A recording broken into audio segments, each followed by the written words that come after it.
Evet, selam selam selam hayali arkadaşım. Umarım sorunsuz bir şekilde yayındayız idir. Evet. Kick'te okey görünmekteyiz. YouTube'da da an itibariyle çok okey görünmekteyiz. Selam. Hoş geldin hayali arkadaşım. Evet, pazar günü yayın açamadım yani dün. Çünkü bugünkü videoyu yetiştirmekle meşguldüm ve sonrasında çok yoruldum. Bayağı hani kafam patladı. Dedim ki yayın açmayayım bu yorgunlukla. Ama bugün kısa da olsa birlikte olacağız. Birkaç saat boyunca. Yeni bir karakter açmayı düşünmüyorum bugün. Ya da yeni bir realm kasmayı. Çünkü son videodan da anlayacağınız üzere efendime söyleyeyim. Yeni yama yani 1.0 yaması gelmek üzere. 1.0 yaması geleceği için şimdi bir sürü reworkler olacak, işte bufflar, nerfler olacak. Onlardan sonra yeni bir build'e başlamak daha mantıklı geliyor. Yamaya kadar şu an sadece farm atacağız gibi. Yasin hoş geldin. Teşekkür ederim.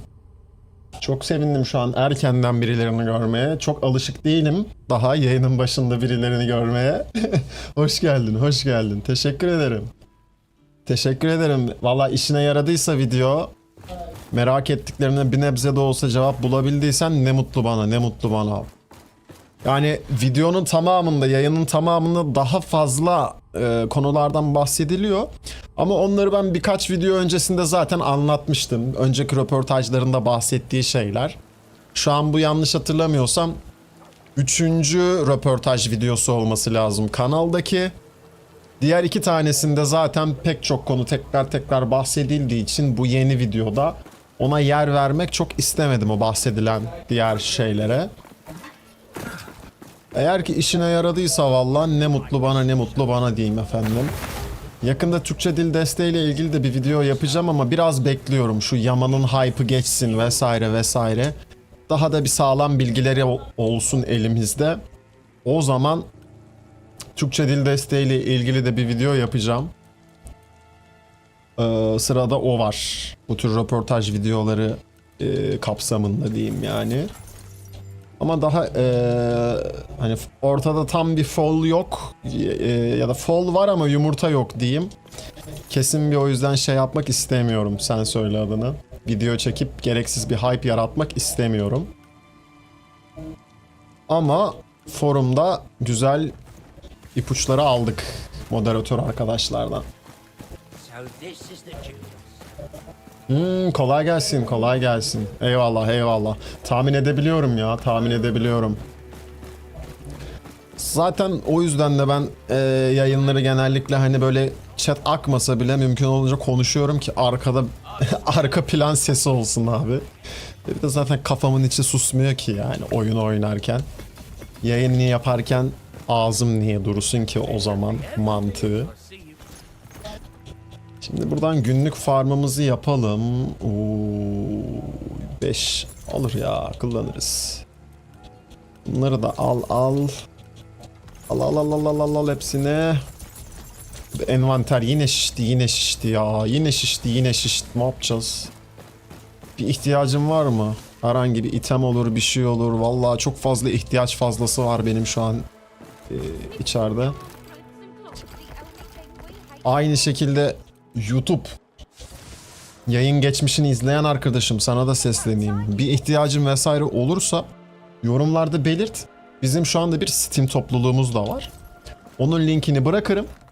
Orada yardımlaşıyoruz biz. İhtiyaç fazlası olan itemleri vesaire böyle şeyleşiyoruz. Paslaşıyoruz aramızda diyeyim yani. Oraya da gelebilirsin. Oradan da ihtiyaçlarını veya fazlalık olan vermek istediğin şeyleri yapıştırabilirsin. Şu anda bir Discord sunucumuz yok. Steam grubu üzerinden hallediyoruz diyeyim yani. Bu Yama'da hikaye ya da map için bir gelişmeden bahsetmediler değil mi? Yok. Yani onların tamamı 1.0'da değişecek. Yama'da şu an sadece iyileştirmeler olacak. Bug düzeltmeleri, işte hayat kolaylaştırıcı, işte güncellemeler, quality of life dediğimiz. Onlar olacak sadece bu Yama'da. Yani bayağı şey dedi zaten developer. Hani Thomas konuşurken arkadan araya girdi dedi. Bayağı bir bug düzeltmesi olacak bu yama falan diye bir gazladı. İnşallah şu sabun bug'ı düzelmiş olur. Benim en çok sinir olduğum ve düzeltilmesini istediğim bug o. Sabun düşürme bug'ı. Oo Mokoko'cum hoş geldin. Hoş geldin. İyi akşamlar, iyi akşamlar. Nasılsın efendim? Nasılsın efendim? Hoş geldin, hoş geldin. No, these are my scissors. Shh, customer. Ben bir gideyim şu itemleri bırakayım. Tamam mı? Sonra diğer şeye girelim, şehre girelim. Orayı da farmlayalım. İtemleri bırakalım. Ondan sonra asıl Pestilence farmına girelim. Önce dükkanları boşaltmaca. Önce dükkanlar Indira Gandhi'ce. Abi benim yerim kalmadı ama. Ya Tesla Taylan ne yapacağım? Yerim kalmadı. Of ya. Of ya. Clumsy kullanmam bunda. Attack speed lazım olur bunda. Clumsy'ye gerek yok.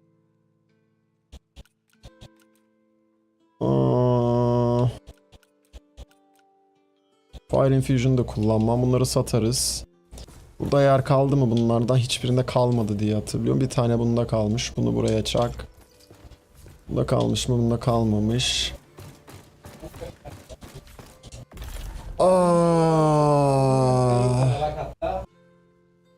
Diğer eve gidelim o zaman. Diğer eve gidelim, oraya boşaltalım. Bir saniye, kapımı kapatıp geliyorum. Oh.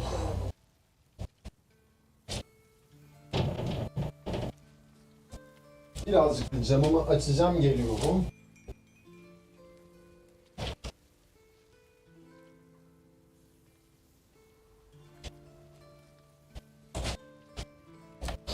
Geldim.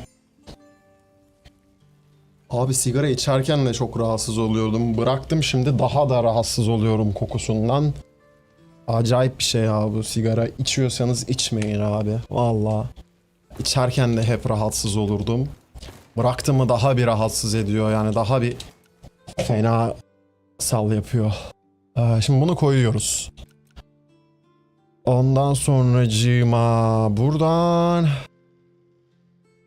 durability var, bunu koyuyoruz. Buradan da crit chance var, bunu koyuyoruz.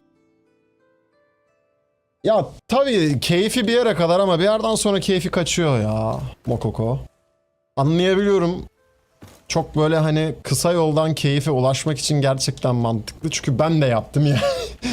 Hani 27 yaşındayım, öyle çok yaşlı değilim ama hani lise hayatım ve sonrası uzunca bir süre hep sigara, alkol falan, böyle yazları şişelerce şaraplar mı dersin, gecelerce falan. Bir yerden sonra sarmıyor ya. Ve şeyini de hissetmeye başladım yani. İşte merdiven çıkamamaya başladım falan, lan 20'lerimdeyim dedim, ne oluyor hani. İki egzersiz yapıyorum, he he. Bir bırak bir başla, bir bırak bir başla. Artık tamamen ilişiği kestim ya. Tamamen kestim, daha işim olmaz. Zaten alkol bayağıdır içmiyordum da. Hala öyle çok arada hani aile dostu, eş dost bilmem ne olursa eşlik edeyim diye. O da bir minicik falan, böyle hani şey, sembolik eşlik etmek için içerim. Yani çok zararını da görmedim ama görmeden de bıraktım yani. Bence bunlar böyle zararını görmeden bırakılması gereken şeyler. Hani zararın neresinden dönersen kar muhabbeti var ya. Sigara, alkol, ne bileyim işte kumar, bu tarz alışkanlıkların zararını bile görmeye başlamadan bırakmak gerekiyor. Ben onu fark ettim yani. Zararını görmeye başladığında geç olmuş olabiliyor geri dönüşü için. Tabii ki kişisel tercihler, bir şey diyemem. Bu benim kendi deneyimim sadece. Kendi hayatımı ilgilendiren bir şey. Herkesin kendi hayatı abi sonuçta günün sonunda. Yer kalmadı yüzüklere. Bunları da buraya koyalım bari. Ne yapalım? Yer yok. Yer yok. Yer kalmadı artık. İtem enflasyonu yaşamaktayım. İtemler fışkırıyor üstümden artık. Yani ruhu mücerret gibi fışkırıyor yerden itemler yani. Öyleli. Hani öyleli. Buraya koyacak taşımız var mı? Olması lazım. Bir sürü hem de bir sürü. Bunları da buraya koy. Aşağı inelim, rünleri koyalım. Rünleri alamayacaklar. Buraya kanka. Hop, buraya. Buraya.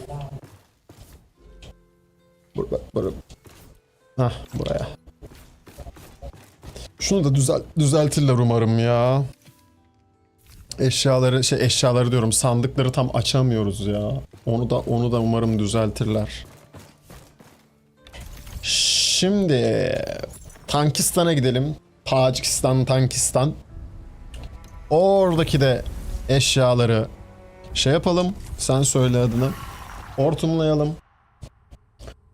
Bu arada level farming, item farming vesaire ihtiyacı olan varsa aramızda şu an zıplayabilir. Çünkü benim şu anda pek bir şeye ihtiyacım yok. Sadece Ember farmlayacağım. Ember'ları toplayacağım. O sırada da hani XP ya da item ihtiyacınız varsa atlayıp gelebilirsiniz yani. Ne kadar kalabalık o kadar iyi hesabı. Bak bunları da almak lazım, unuttum.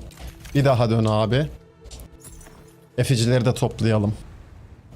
Hep unutuyorum eficileri. Günlük torn eficilerinizi almayı unutmayın agalar.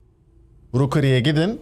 Watcher'dan günlük torn eficilerinizi satın almayı unutmayın. Pestilence'lerden elde ettiğiniz o materyallerle. Bunlar önemli. Önemli. 1.0 geldiğinde Pestilence de yenilenecekmiş bu arada. Tam olarak nasıl yenilenecek bilmiyoruz ama şu anda oynadığınız Pestilence'in de son hali değil gibi bir şey dediler. Soru cevaptayken laf arasında. Onu videoya dahil etmedim çünkü pek çok content zaten 1.0'da genişleyeceği için, hani değişeceği için. Şimdi hatırlamışken böyle onu da çıtlatayım dedim. Kim bilir yeni ne mekanikler ekleyecekler acaba var olan oyun modlarına. Onu da merak etmekteyim. Yani bayağı hype'lıyorlar.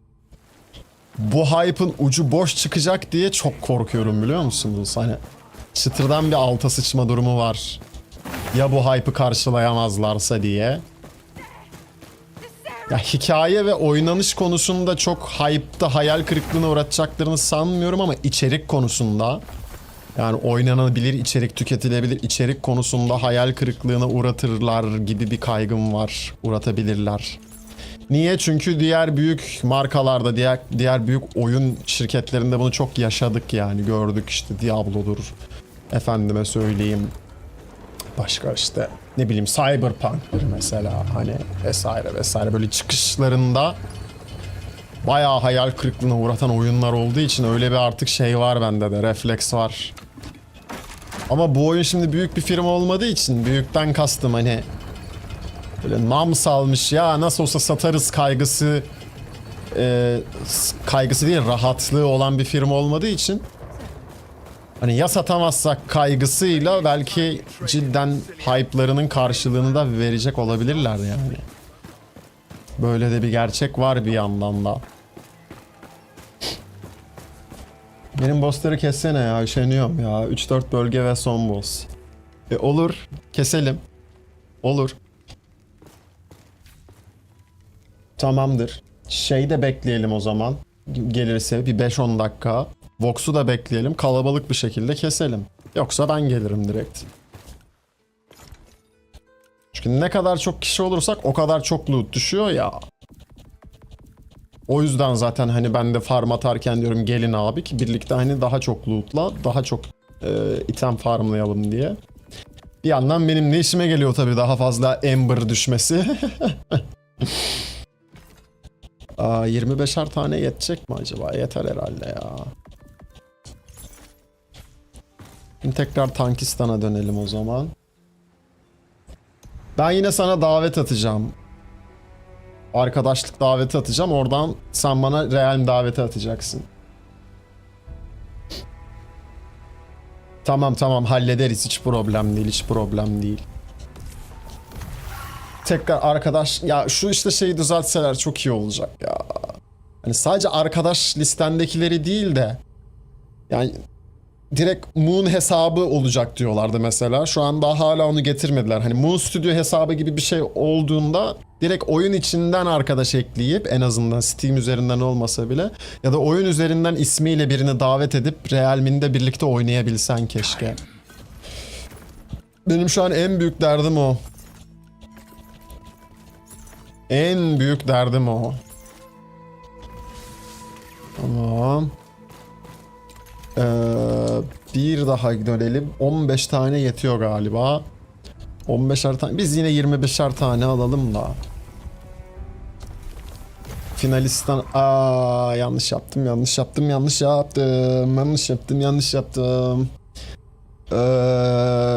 Finli'yi de alacaktık. Tankistan'daki Finli'yi Greenwich'e almadık. Neyse, sıkıntı yok. Alışacağız. Çok real atmaya alışık değilim. Alışacağız. Bir 25 tane daha ver. Buradan da bir 25 tane daha ver. Buradan da bir 25 tane daha ver. Tamam. Şimdi Tankistan'a geri dön. Finley'e Greenwich'i farmla. Sonra gidelim Ultiox'un mekanını soyalım. Ultiox'un Realmini çıtlatalım. Kulağı çınlasın buradan. Rızası var, yanlış anlaşılmasın. Rızası var, ben işin esprisindeyim. Rızası var, o yüzden sıkıntı yok yani. Hani kötü bir şey yapmıyoruz yani. Orada hani içimiz rahat olabilir, vicdanımız rahat olabilir. Hiçbir sakıncası, sıkıntısı yok. Yanlış yaptım. Buradan gideceğiz.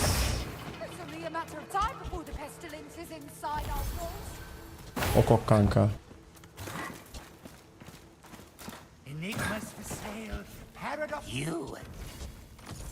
Oo güzel.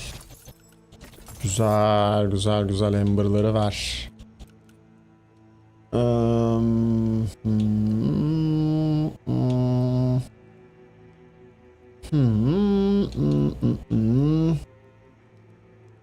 Health Regeneration için tutabiliriz bunu belki.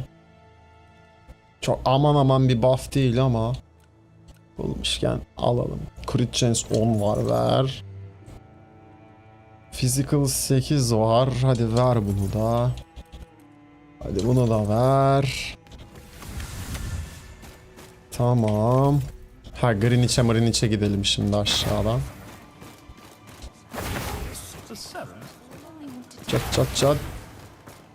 Hop. Hop buradayım.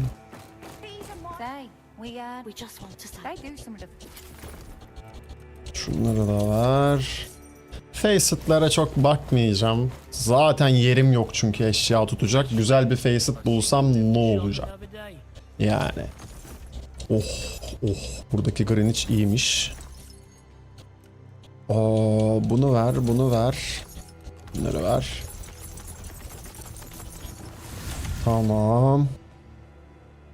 Şeyleri aldım değil mi ben? Aynen, almış mıyım? Buradakileri almıştık zaten. Tamam. Ultiox'un yerine gidelim şimdi. Tamam, ona da bakayım. Tamamdır. Tamam, böyle ihtiyaçlarınız oldukça yazın abi. Herhangi bir şeye ihtiyacınız oldukça yazın chatten. Getireyim. Fazladan bir tane olması lazım. Onun da drop'u çok düşük ya. Erken oyunda çok güçlü bir yüzük olduğu için kolay düşmüyor. Oyun sonunda da neredeyse hiç düşmüyor.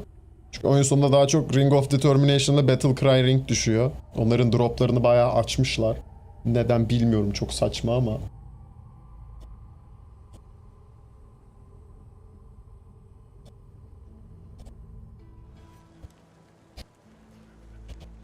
Burada zaten Finley'deymişiz. Güzel.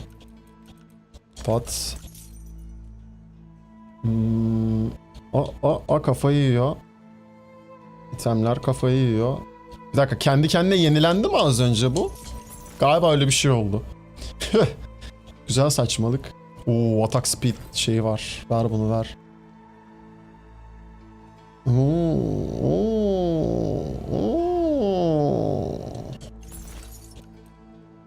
Çok güzel şeyleri var. Sen söyle adını.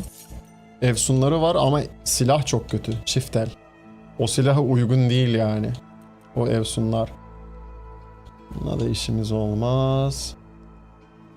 Buna da olmaz. Buralara bakalım.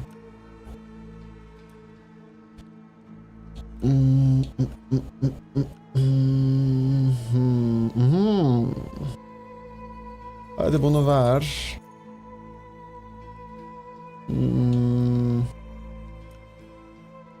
Hadi bunu da ver.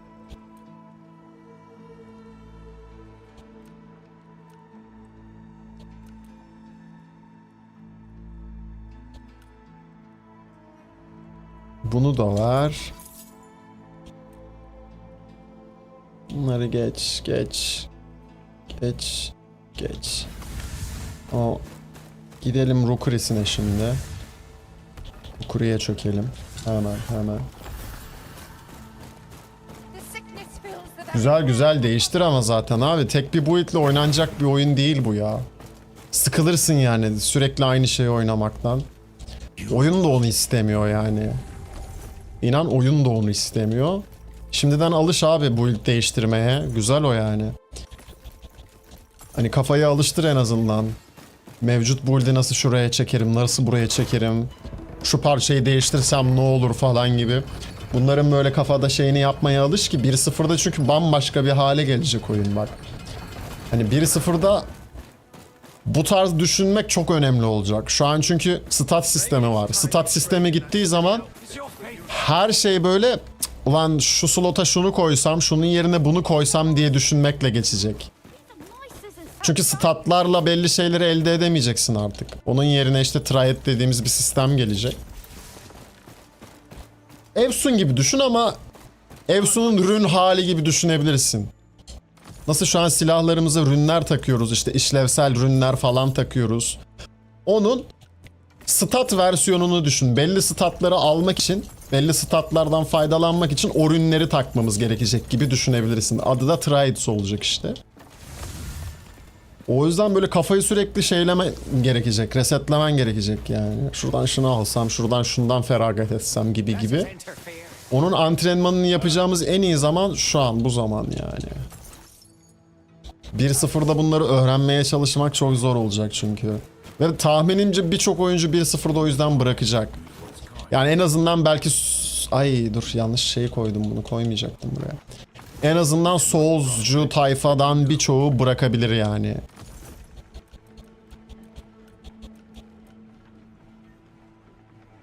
Yok ay selam selam. Teşekkür ederim, teşekkür ederim. Afiyet bal şeker olsun reis. Afiyet bal şeker olsun. Ne mutlu ne mutlu. Beğenmenize sevindim valla. Elimden geldiğince böyle özetliyorum ben işte ya. Hani kayda değer bir şey oldukça böyle özetleyip yapıştırıyorum abi. Çünkü sadece hani build, sadece eğlence, yayın özeti falan değil bizim olayımız. Daha çok oyunda da öğretici içerikler çekmek malum biliyorsunuz. Sırf bunun için zaten bir playlistimiz var. Oynatma listesi oluşturduk. Hani bu içerik de onlardan biri. Hani tam öğretici değil ama bir yerde öğretici haber yani. Ne geliyor, oyuna dair ne oluyor onları da bilmek lazım ki kafada bir şey oluşsun. Fikir oluşsun yani gelecek şeylerle ilgili. Necro'yu merak ediyorum. Oyunda gelmesi çok var. Petler nasıl dövüşecek acaba? Pet gelecek mi gelmeyecek mi emin değiliz ona. Pet'le ilgili çok net bir şey söylemediler çünkü. Gelirse de bence savaş ve vesaire çok muhabbetine gireceklerini sanmıyorum. Yani pet anca gelirse o tarz bir pet oyuna MMO genişlemesi getirirlerse gelir. Onun haricinde önden evcil hayvan falan gibi getirebilirler gibi geliyor bana petleri. Hani evde besleyeceğim falan filan gibi böyle.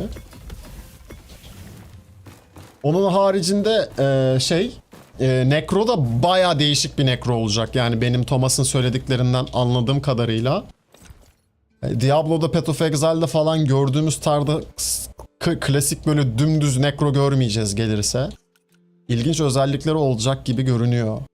En azından şimdilik. Ama 1-0'da gelmeyeceği kesin. Necro'nun 1-0'da gelmeyeceği kesin. Oyun daha fazla böyle önünde Evsun'a falan çekerlerse bence kendi bacaklarına sıkarlar. Ya işte biraz oraya kayacak ama onu nasıl uygulayacakları oyun içinde önemli bence ya. Düzgün uygulayabilirlerse... bir tane var galiba ya o yüzükten. Evet. Tamam bunu da sana getireyim ya, ne olacak. Biz buluruz elbet bir tane daha. Ben kullanmıyorum çok zaten o yüzüğü. Yani doğru bir şekilde adapte ederlerse Yokai'yi bence kendi bacaklarına sıkmazlar. Çünkü oyundaki klasik stat sistemi de bir boka yaramıyor. Yani sürekli şu attribute'lara ver, sıfırla bilmem ne. Skill ağacı gibi bir şey de getirmek sıkıcı. Çünkü hani bir puana ulaşmak için ihtiyacın olmayan onlarca puana vermen, harcaman gerekecek. Hani stat sisteminin böyle kulağını tersten tutmuş hali, skill ağacı dediğin mantıkta. O yüzden doğru şekilde kullanırlarsa bu yeni sistemi, işte bu Trade dediğimiz sistemi, hani rune slotu gibi olacak ama rune olmayacak. Hani aktif olmayacak, pasif slotlar olacak gibi düşün yani. Güzel uygularlarsa ve hani ilerleyişini de oyun içinde onları edinme şeklimizden tut, efendime söyleyeyim kullanma şeklimize kadar. O ilerleyiş, o süreci de güzel eğer oyunun içine adapte ederlerse ben başarılı olacaklarına inanıyorum. Şu anki sistemden her türlü daha iyi olacak. Ona eminim, daha kötü olacağını hiç sanmıyorum. Ama daha da iyi yapmak onların elinde tabii günün sonunda. Sıçıp batırma ihtimalleri var mı? Tabii ki var ama düşük bir ihtimal bence. Vox'cum hoş geldin, hoş geldin. Şimdi tekrar hatırlatayım, YouTube aynı zamanda sizin aranızda da varsa şimdi farm'a geçeceğiz. Mokoko var. Vox sanırım sen de gelmek istersin. O yüzden dedim biraz bekleyelim. Şu an görünen bir kişilik daha yerimiz var. Eğer farm atmaya, XP almaya ihtiyacı olan birisi varsa, spesifik item arayan birisi varsa bir kişilik daha yerimiz var. Fark etmeksizin YouTube veya Kick. Arkadaş kodunuzu chat'e bırakırsanız direkt ekleyeceğim. Mokoko senin de arkadaş kodunu rica edeceğim ben tekrar. Onun daha komplike ve zor olmasını tercih ederim bunlara nazaran. Ya işte bunları doğru şekilde entegre ederlerse yani çok kolaylaştıracağını sanmıyorum. Sistemi kolaylaştırır ama oynanışa çok kolaylaştıracağını sanmıyorum. Tabii canım öyle bir pet getirmeyecekler bu arada, ona eminim. Yani çünkü adamlar binek bile getirmeyecek. Yani bineğe o kadar sert bakan bir zihniyet. Hani auto collect falan o işlere hiç gireceklerini sanmıyorum.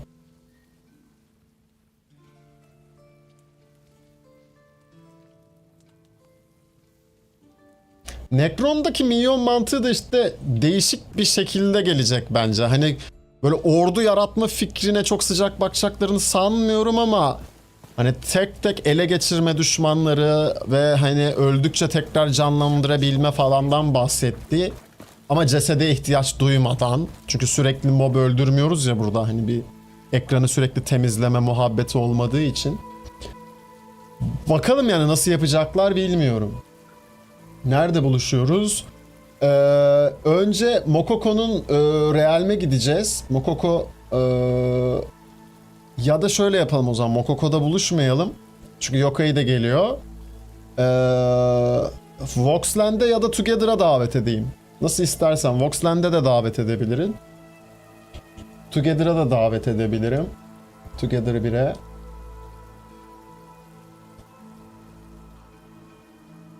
Hemen ekliyorum sizleri.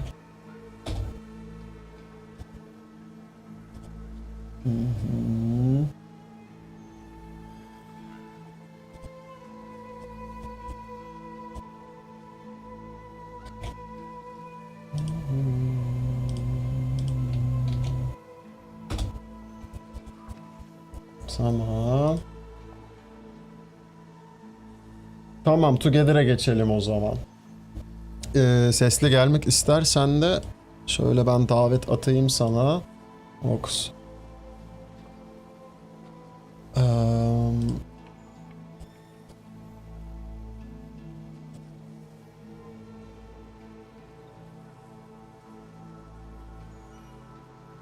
Körüm.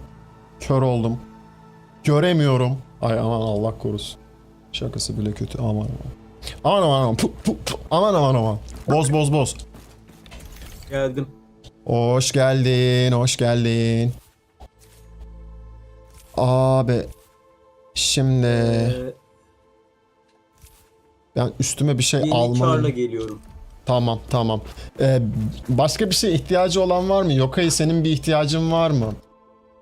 Mokoko sana yüzüğü getiriyorum. Vox senin bir ihtiyacın var mı? Steam'den yazmışsın. Facet'lı bir eşyaya ihtiyacın var galiba. Onu da hatırlat. Bu yayında basalım, onu deneyelim. Biraz ben materyal biriktirmiştim. Hala bulamadıysan Tamam, eğer. Bulamadım. Başka bir Tamam. şey yaptım. Ha, alternatif. Cursed Anguis diye bir şey. Alternatif yaptım ama Okey. öbürsü de bakarız sonra ya. Şimdi Tamam. önemli değil. Tamam, okey, okey. Manage diyelim. Şöyle. Arkadaşlar alınmaca gücenmece yok. Yer Yaptım, açmak için en güçlü. çıkartıyorum. Hah. Dinliyorum Yaptığım abi en seni. güçsüz build olabilir. Deneyeceğim. Olmazsa başka bir diğer eskisine geçelim. Sorun yok ya, sorun yok. Ben de hatta onu iyi hatırlattın. Ferrari build'ime geçeyim. Ama bir dakika ya, sabunu düşürür mü bu? Ne diyorsun o işe? Sabun düşürebilir ya. Burada şeyde Together'da olduğum için düşürür valla. Evet evet. Çünkü şeye hala emin değilim. Aslında serverla alakalı değil bir şey değil mi? Çünkü bu karakter dışında 2 karakterle daha ben farmladım. Finalistan'ı da. İşte Voxland'i de. Şeyi çok farmlamadım Together, yalan olmasın ama. Hiçbiri sabun düşürmedi. Ama şey düşürdü bir kere yine. Evet. Sen söyle adını, bu Ferrari karakteri. O yüzden ben bu son yaptığımla geleyim. Evet. Da tank build'iyle mi gelsem acaba? Peri build'iyle Ben oynayayım sana birazcık söyleyeyim ya. zaten okçu zaten senin o okçu build'i zaten sıkıntılı. Hani Evet onu evet, diyorum, direkt o başka bir karakter yerde sıkıntılı. görmedim ben. Bence de. Katılıyorum. Dün eşleştik ya, gözükmüyor Steam'de. Yok, Mokoko bahsetmişim olmam lazım. Çıkartıyorum ben liste şişmesin diye. Hani çok uzun süredir oynamadığım arkadaşlarımı, hani yayından olan arkadaşlarımı çıkartıyorum çünkü hani rastgele insanları da ekliyorum vesaire, şişiyor. İşte Vox vesaire şimdi yaklaşık 1 aydır buradalar. Artık onlarla sürekli oynadığımız için hani o tür arkadaşları çıkartmıyorum ama genelde çok oynayamadığımız, çok birlikte zaman geçiremediğimiz arkadaşları çıkartmak zorunda kalıyorum. Bu şahsi değil yani. Çünkü doğal olarak daha da sayımız artacak. Yeni arkadaşlar gelecek. Gelsin de zaten. Ama ben arkadaş listelerimi böyle tutamıyorum kafada. Kim kimdi falan filan karışıyor. Yayınlara ilk başladığım dönemde de dedim, hatta Vox bilir. Hani zaten ekipte de oyuna ilk başladığımız 3-4 hadi 5 arkadaşı falan böyle artık birlikte ilerleyebileceğiz. Çünkü her gelen arkadaşı sürekli birlikte oynayamayacağız. Oyun 4 kişilik maalesef. Hani co-op sayısı arttıkça tabii ki ekibi de genişletiriz. Onda hiç sıkıntı yok. Ya da işte böyle izleyici oyunları diyeyim, izleyici farm günü mü diyeyim, ne diyelim, bir isim buluruz buna. Şu an bir isim bulamadım. Bu tür durumlarda yine arkadaş ekleyip, hani zaten amacım da o. Çünkü benim şu an mesela bir şeye çok ihtiyacım yok. Şey yapmaya, nedir onun adı? Farm atmaya, aman aman ihtiyacım yok. Pasif, kenarda Ember biriksin hani. Tek başıma yapacağım ama toplulukla birlikte yapalım hani, maksat.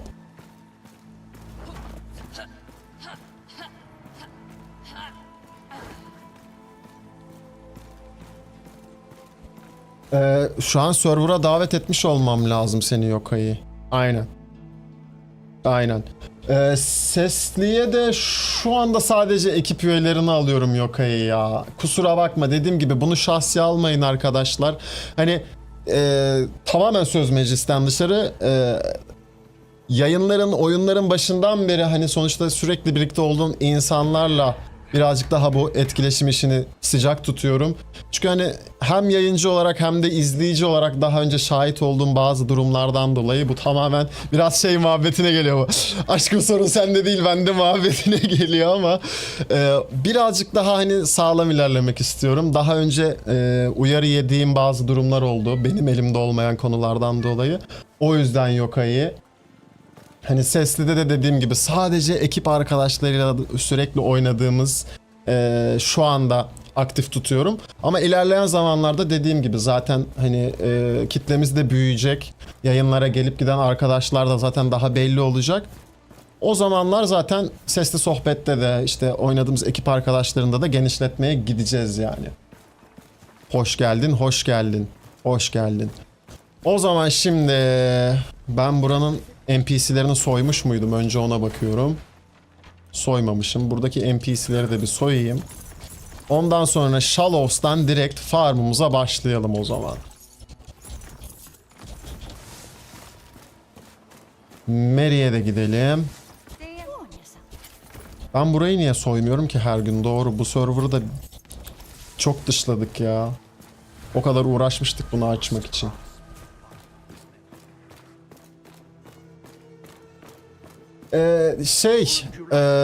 Filliğini soydum. Neyi soydun? Finliği mi? Haydi. Olsun sağlıklısı Filliğini yarasın. soydum. Yarasın. Sıkıntı yok, sıkıntı yok. Bir şey yok. O zaman şöyle yapalım. Bir Ember'la bir şey aldım.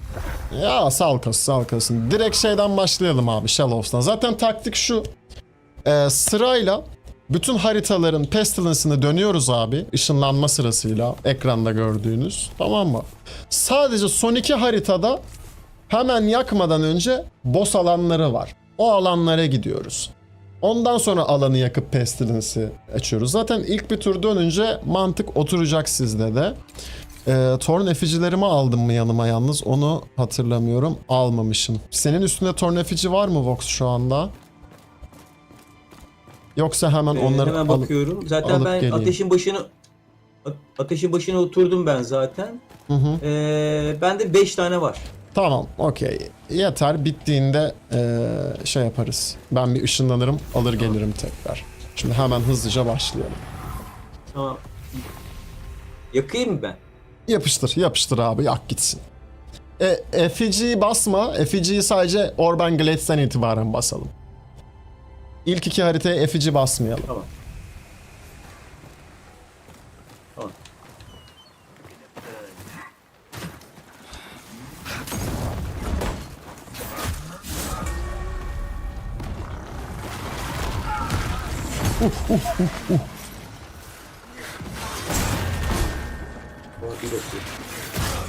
Çok kötü bonus verdi ya.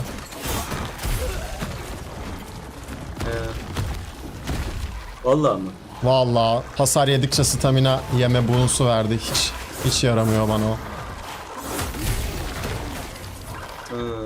Of, felaket. Ben karakteri değiştirip gelsem daha iyi olacak ya. For fun'dan ziyade hızlı farm'a odaklanalım. Hemen efficileri de alıp gelirim. Yo sen tutabilirsin ya, problem değil. Ben Hiç problem değil o. öldü? Kim öldü? Şöyle yapıyorum tekrar. 2 dakika taktik mola alıyorum abi. Taktik mola.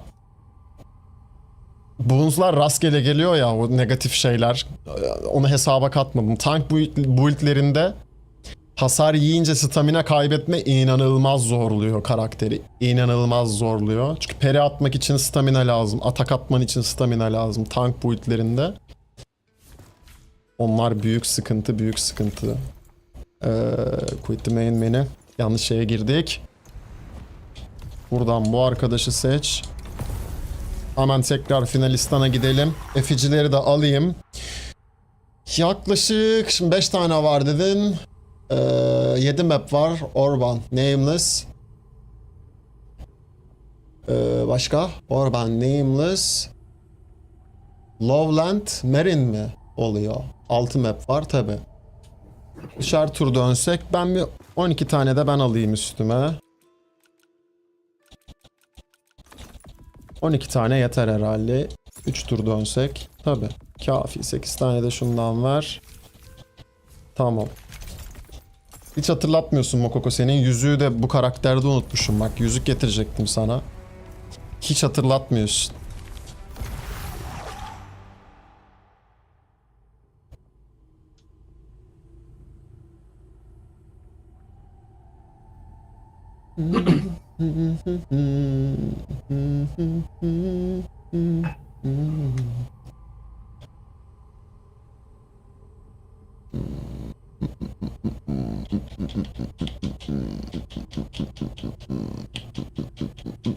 Abi şu yükleme ekranları gerçekten çok uzadı yine ya. Acaba serverlarla mı alakalı? Yoksa sistemsel mi? Yani sistemselden kastım hani online bir problem mi? Yoksa oyunun içinde olan bir problem mi? Onu bilmiyorum ama bu kadar uzun sürmüyordu abi. Özellikle menüden oyuna bağlanmak Together'dan önce bu kadar uzun sürmüyordu yani. Hatırlıyorum.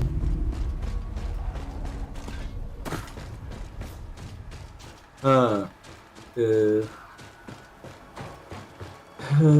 Şeyde Geldim agalar. zindanda çıktı. Alt katta mı? Okey okey. Dur. Boş. Alt katta bak. Okey geliyorum. Geldi mi? Gelmedi. Bir daha. O kadar. Direkt kabul et. Hiçbir şey vermene gerek yok Mokoko. Teşekkür ederim. Gitti galiba bu sefer. Okey. Haydi bakalım. Let's go.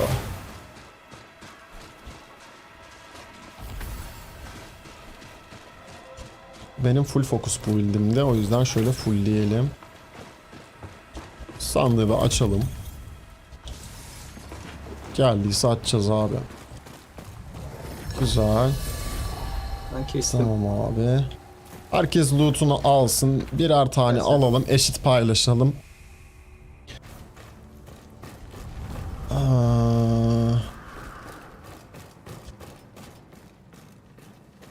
Pıt. Var değil mi bir tane daha? Yoksa sen de al Mokoko, kalanı ben alırım. Direkt Shallows.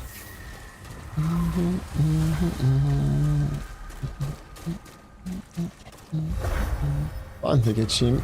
Sanırım zaten bir tane var. Düzeltiyorum, Merin Keeps. Merin Keeps'in ilkine ışınlanıyoruz. Galiba ben burada bütün ışınlanma noktalarını açmadım zaten. Öyle hatırlıyorum. O kadar kasmadım burayı. Yes. Aa. Ben karakteri değiştirdim. Üstümde yokmuş. Hemen gidip alayım ben. Yo alma. Hiç çıkma. Bende var. Aldım zaten bir sürü. Hiç problem yok. Tamam. Diğer karakterde kaldı. Karakteri değiştirdim ya. Okey. Hiç gerek yoktu ya. Tamam. Busu çok zayıftı ya. Bunu daha tamamlamadım. Şeyde boss da çıkardım ben. Buraya basmasak da olurdu ama olsun. Hadi ya. Nerede çıktı? Yukarıda galiba, burada değil. Evet. Burası çok karışmış. Bunları öldüreyim de bari.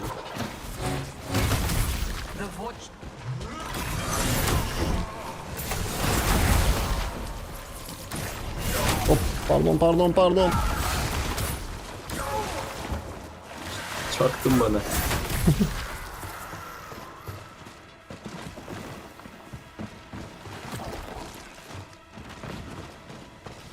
Hangisi bu? Birinci boss galiba. Aynen.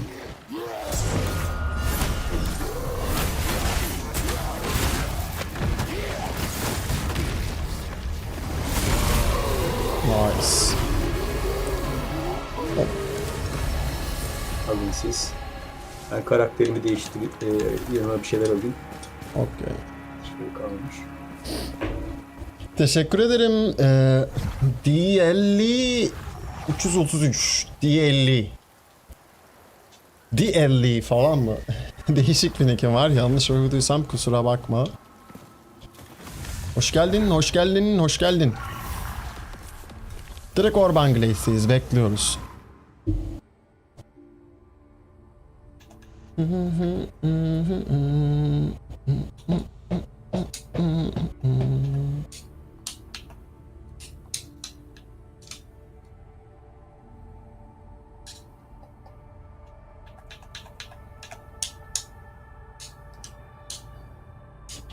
çok yavaş. Delirirsin.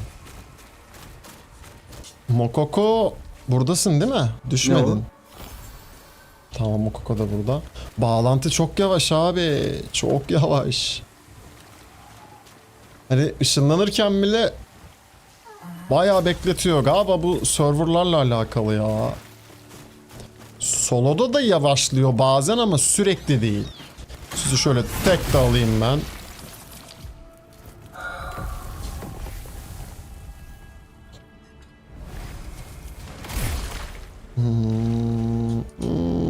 Yak bunu.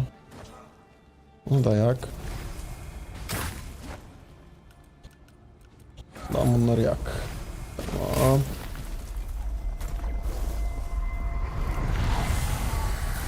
Şeyi anlattım ya, direkt olarak haritadan bir sonraki yere ışınlanıyoruz boss'u keser kesmez. Yani haritadaki sırayla gidiyoruz.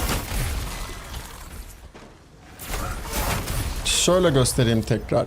Şimdi mesela Orban Glace'deyiz ya. Burayı kesince Nameless Pass. Burayı kesince Black Trench. Black Trench'i kesince Loveland Meadows. Öyle öyle gideceğiz. O şekilde düşün direkt. Sadece... Ben bir şey mi taktım? Yok, tamam. Nameless Pass'te Serum Chamber'a ışınlanıyoruz. Tamam mı? Lowland'de de Lumber Mill'e ışınlanıyoruz. Bu ikisini aklınızda tutsanız yeterli. Yani ikinci ışınlanma yerlerine gidiyoruz. Lowlands'te ve Nameless Pass'te. Gerisinde hep ilk ışınlanma yerine yapıştırıyoruz. Benim en sevdiğim boss çıkmış. Caretaker. Bayılıyorum. Bayılıyorum. Girişte. Aynen. Caretaker'ın herhangi bir itemi düşerse almak isterim. Onun build'ini yapacağım ama yamadan sonra yapacağım. Önce ayıya, sonra sahibine. Ben kör kurşuna gittim. Bir bana parmak atarsanız sevinirim. Bir el atarsanız. Neredesin? Tam lootların ortasındayım. Ben Aynen. götürmüşüm. Ben mi götürmüşsün? Vallahi bilmiyorum. Çok karamboldü. Hiçbir şey anlamadım. Burada patronu kesersen zaten diğeri ölüyor. Niye ilk önce onu kesiyorsun? Ölmüyor. Patronu kesince önce küçüğü ölüyor. Hayır. Evet. Ha, Sonra diğer, yani patrona vursam bile ilk can küçükten gidiyor. Yani şeyden, ayıdan gidiyor. Ayı değil de işte ne, domuz mu neyse. O da eğer ana boss'a vurursam boss'tan domuzdan daha az can gidiyor. O yüzden direkt domuza vurduğunda domuzun direnci daha düşük olduğu için direkt onun canı daha fazla gidiyor. Yerde loot bırakmayın bu arada, bölüşün. Herkese ikişer düşüyor arkadaşlar. Yerde Caretaker şeyi var, body'si var. Al istersen. Onu alırım valla. Direkt alın abi, bana şeyi verin. Body'yi verin. Olur. Bunda mı? Kim almadıysa loot alsın abi. Lootları bölüşüyoruz, eşit bölüşüyoruz. Bakayım. Canın sağ olsun, yok hayır. Sıkıntı yok. Olur öyle. Hiç problem değil, canın sağ olsun. Ha, bu domuz ayağıymış bu. Bunu... Allah! Of, aklım çıktı. Facility unsaluted. Facility ne? Ne oldu? Unsaluted. Tamam, lazım değil, yok. Fighting resistance getirmiş. Lazım değil. Abi sabunum düştü sandım ya. Çok korktum, sabunum düştü sandım. Çar böyle bir kaldığı yerde sonra kalktı. Sabunum düştü sandım, çok korktum. Ashen Road mu? Yok, Yes. Serum Chamber. Serum Chamber'da ben galiba Ashen Road'a ışınlandım ya. Dur bakayım. Hep unutuyorum. Yok tamam, Serum Chamber'a gelmişim. Okey. Ben önden size söylerim en kötü unutursanız diye. şey olmaz, sıkıntı olmaz. Zaten ben yakana kadar siz anca gelirsiniz. Onda sıkıntı yok. Bunu koy. Bunu koy. Bunları koy. Damage on parry'i tutsam mı? Yah. Yak gitsin. Birazcık da şundan koy. Oo. Radiant Ember'lı drop'u bana salarsanız sevinirim. Gerisini siz alabilirsiniz. Radiant Ember'ın olduğunu ben alsam yeter. Gerisini bölüşebilirsiniz. Aşağıda çıktı galiba. Sabun düşmesi nedir? İyi ki bunu yaşayarak öğrenmedin. Şu anda oyunda bir bug var. Herkeste olmuyor. Belli karakterlerde oluyor. Veya realmlerde.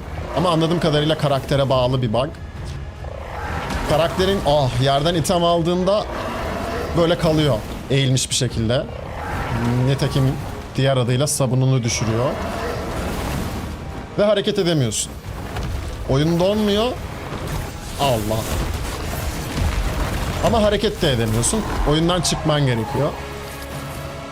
Oyuna girip çıktığımdaysa bütün rune slotların şu sağ alt köşedeki şunların hepsi gidiyor, siliniyor. Hiç açılmamış gibi. Ve karakterinin saç rengi sarıya dönüyor. Saçma bir şekilde, bilmiyorum neden.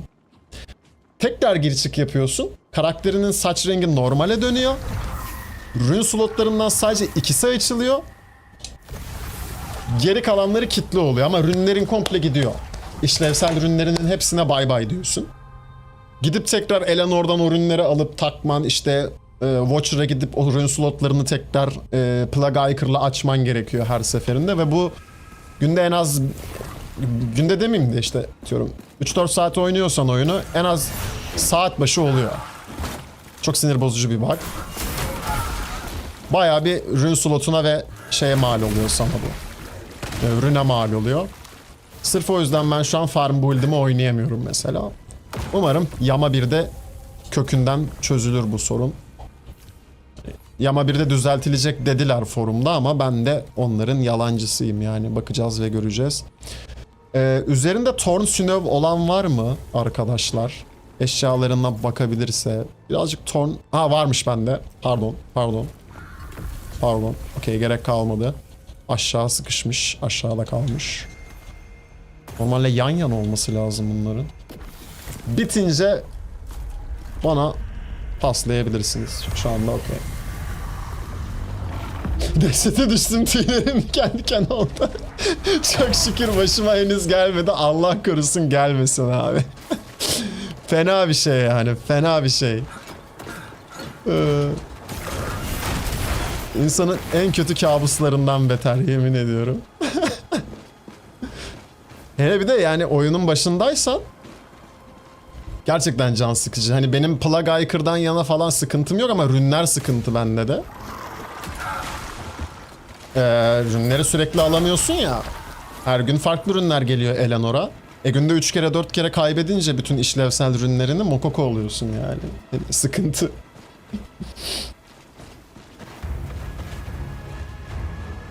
Rica ederim, ne demek. Çok sevindim bu haberi aldığıma. Düzelecektir ya 1-0'da. 1-0 diyorum ya. Yama 1'de. 1-0 ne alaka? Ben bunu aldım. Geri kalanına çökün abi sırayla. Vox galiba bu haritada değil. 3 loot çıktı sadece çünkü. Vox diyorum ya. Mokoko. Vox gözümün önünde. Ve ben yanıyorum abi. Hayalet şoför oldum. Ghost Rider. Çok cool abi. Şöyle bir skin geldiğini düşünsene oyuna. Üf. Çok havalı. Üf. Yanıyorsun Fuat abi. Çok iyi. Lazım ya.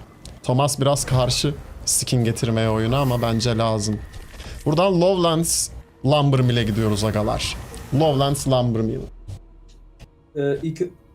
İlk önce boss'u keselim alttaki. Yes sir. Önce boss, ondan sonra Pestilence. Yes sir.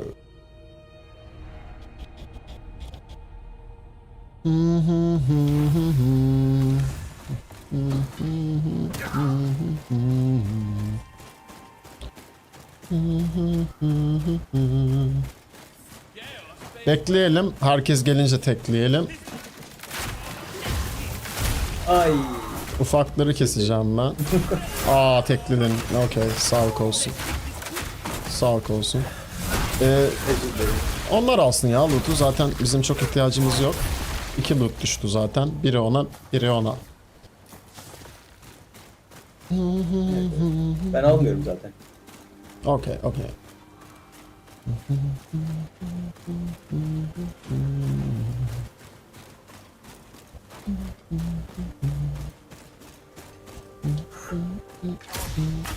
Sen niye yanıyorsun? Bug.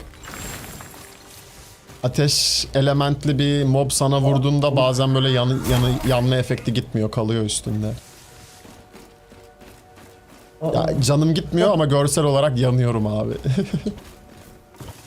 Şeyde de vardı bu bak. Ark Raiders'ta da vardı. Fireball falan sana ateş atıyor böyle. Üstün sürekli yanıyor, böyle kalıyorsun. Hayalet sürücü gibi. Çok havli. Manatlarım da var ya, çok jiks duruyor ya. Sönmeyeyim. Sönmek istemiyorum abi. Cehennemden gelen Aynen. melek. Cehennem melekleri. Hakikaten. Güzel, tekrar Lumber Mill'e at boss'u. Çok iyi. Let's go. Ha, aynı yerde mi? Yes.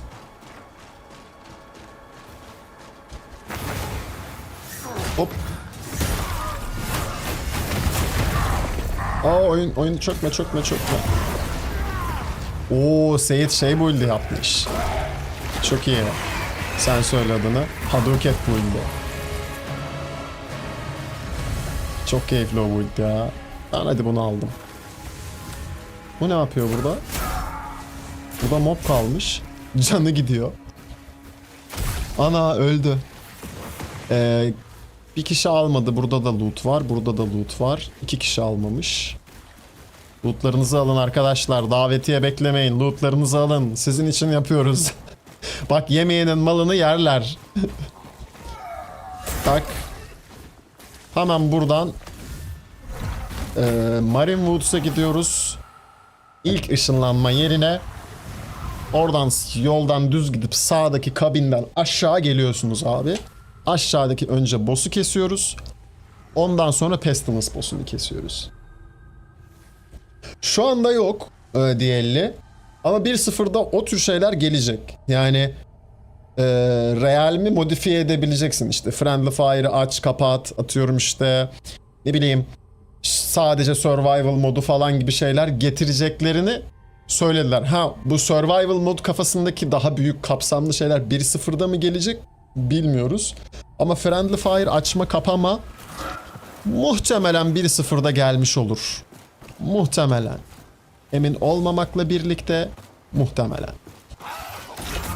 Çünkü bunlar hani basit şeyler, modifikasyonlar. Onları 1.0'da getirirler diye tahmin etmekteyim. Siz gelene kadar ben bu arkadaşı biraz zorbalayacağım. Hem de biraz antrenman yapmış olalım. Hop, oyunum kastı. Heh.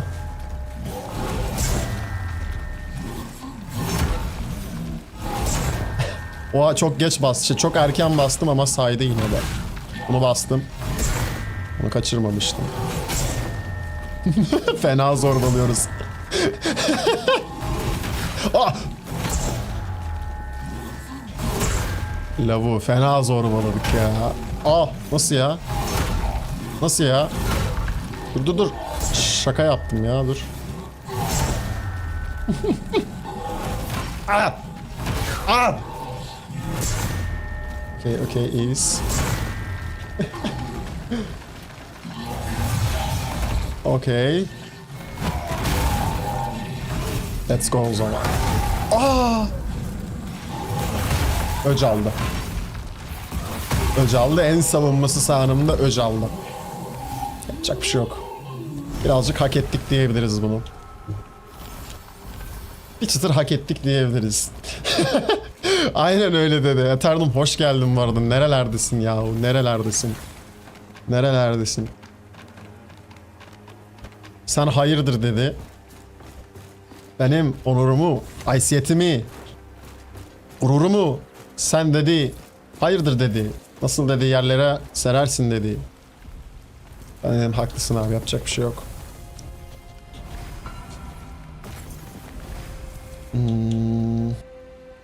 Max Focus Increase %20. Durabilir aslında. Bunu koy. Bunu da koy. Bunu da koy.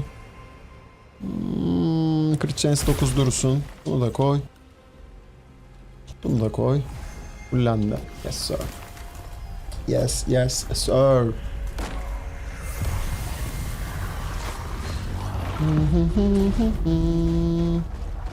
Nerede çıktı boss? Klasik yerimizde. Okay. Let's go. Let's go. Hayırdır kardeş? Yat aşağı kardeş. Hasar yiyince fokus kaybetme şeyi var. Hiç yaramıyor bu bana. Full fokus olmam lazım ya. Nice, nice.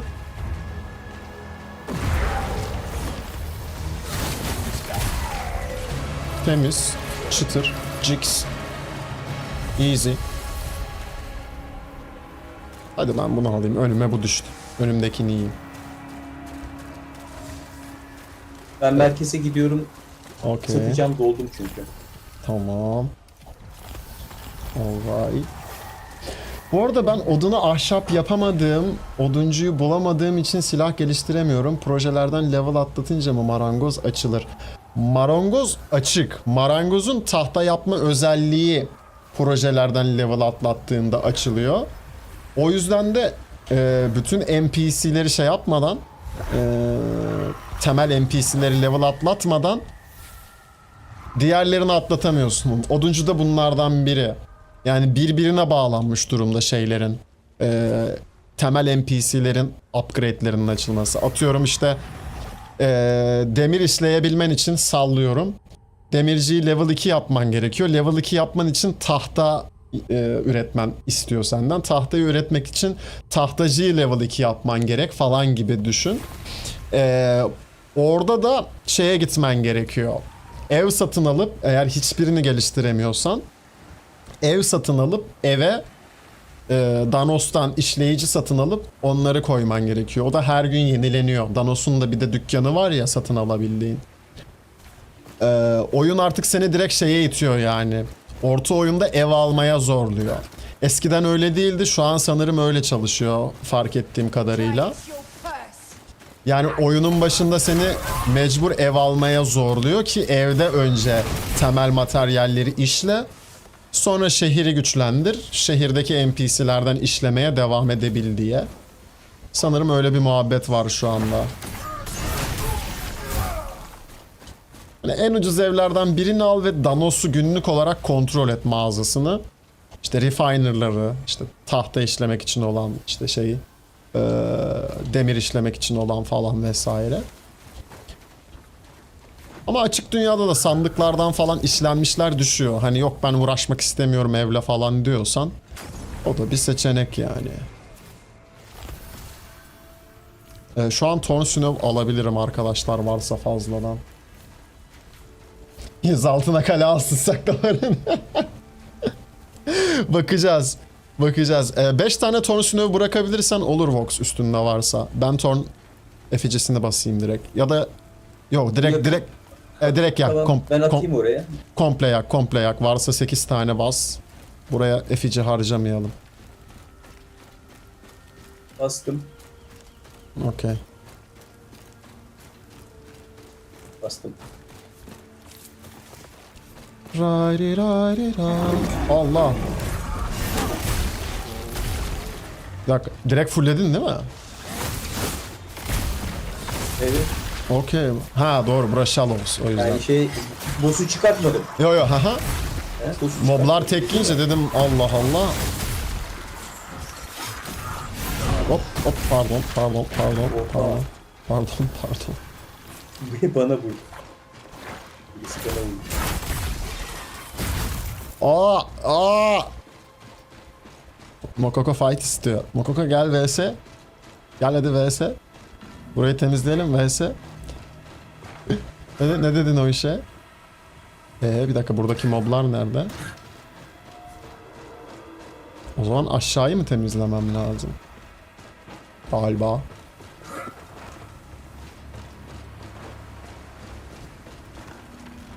Belki de. Kim öldü? Belki de. Rica ederim diyelim. Ateşe girip çıkar mısın abi? Ateşe girip çıkmam. Şu an çok iyi yanıyorum. Bozmak istemiyorum. Galiba ateşe girip çıkınca düzeliyor. Onu da öğrenmiş olduk. Çıkmam oğlum, ben bu skin'i verir miyim? Bedavadan yanma skin'i elde etmişim. Oyunda skin yok. Bende şu an ateş skin'i var. Kıskanın, çatlayın, kudurun. Thomas bana kıyak yaptı oğlum. Haberiniz yok.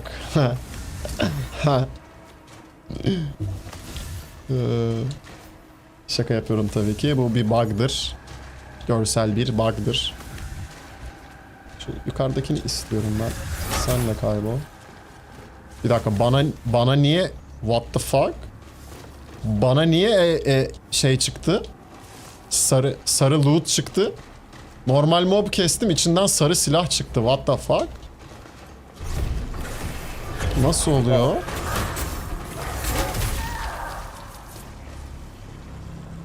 Peki. Çok nerf gelecek ya. Yani bovlara da nerf geliyor bu arada. Hangilerine gelecek bilmiyoruz spesifik olarak ama geliyor bovlara da nerf. Bir tane falan mob kaldı galiba. Bu sayılmıyor. Bu da içeride mi dışarıda mı emin olamadım. Tam içeride galiba. Yok, bir tane daha kaldı. Buldum. Okey. Hallettim. Boss dışarıda galiba. Ya biz buradayız ya.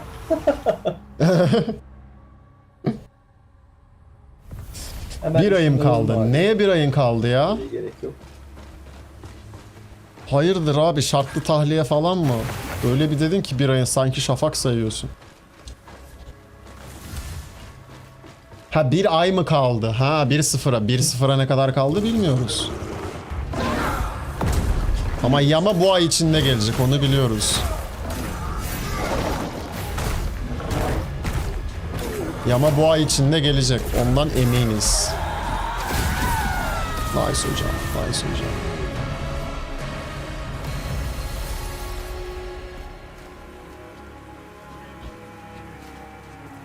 Çık. Lootum yukarıda kaldı. Hah. Abi.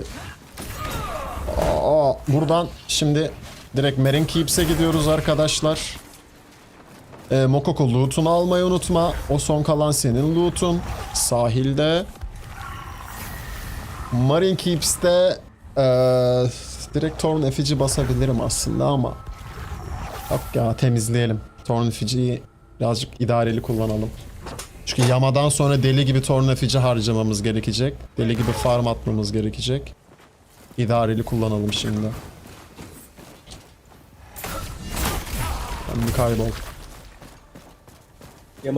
Yamadan sonra bir iki tane realm açmamız gerekecek.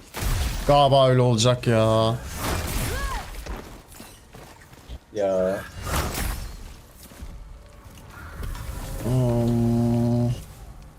şu anda bende 5 tane realm var ve ben onu iyi yaptım açmakla. Ben de sildim salak gibi işte. Gittim. 3 tane daha realmim vardı. Yani toplamda Niye şu an sildin ya? 6 realmim olacaktı. Ya dedim hani chainlerim, arka arkaya koyar. Ama hani Finliler için falan lazım ya. Finli dropları bayağı hayat kurtarıyor çünkü. Onlar için lazım. Tabii bir de onun için, doğru. Onları hesaba katmadım. Yani Vulture'dan sürekli çünkü her gün alış yapıyoruz. Evet, evet. Var sıkıntı. Ben de buraya keseyim o sırada. Pat pat pat pat. Sen patla. Şöyle. Yukarı. Hadi buradakileri keseyim. Zunk. Pat pat. Allah. Yerler Alalalala. Hop.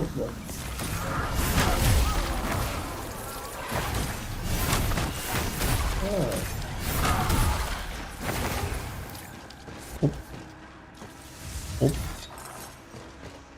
Aa, sandığım yok. En sevdiğim sandık yeri orası da ya.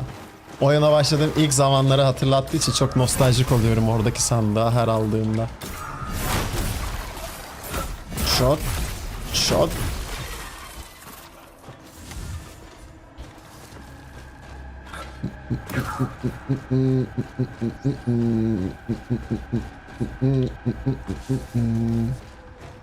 Bir tek yukarısı mı kaldı?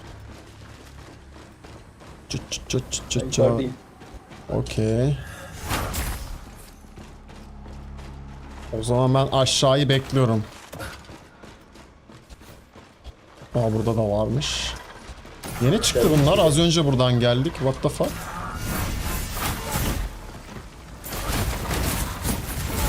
Nice. Çıktı mı? Nerede?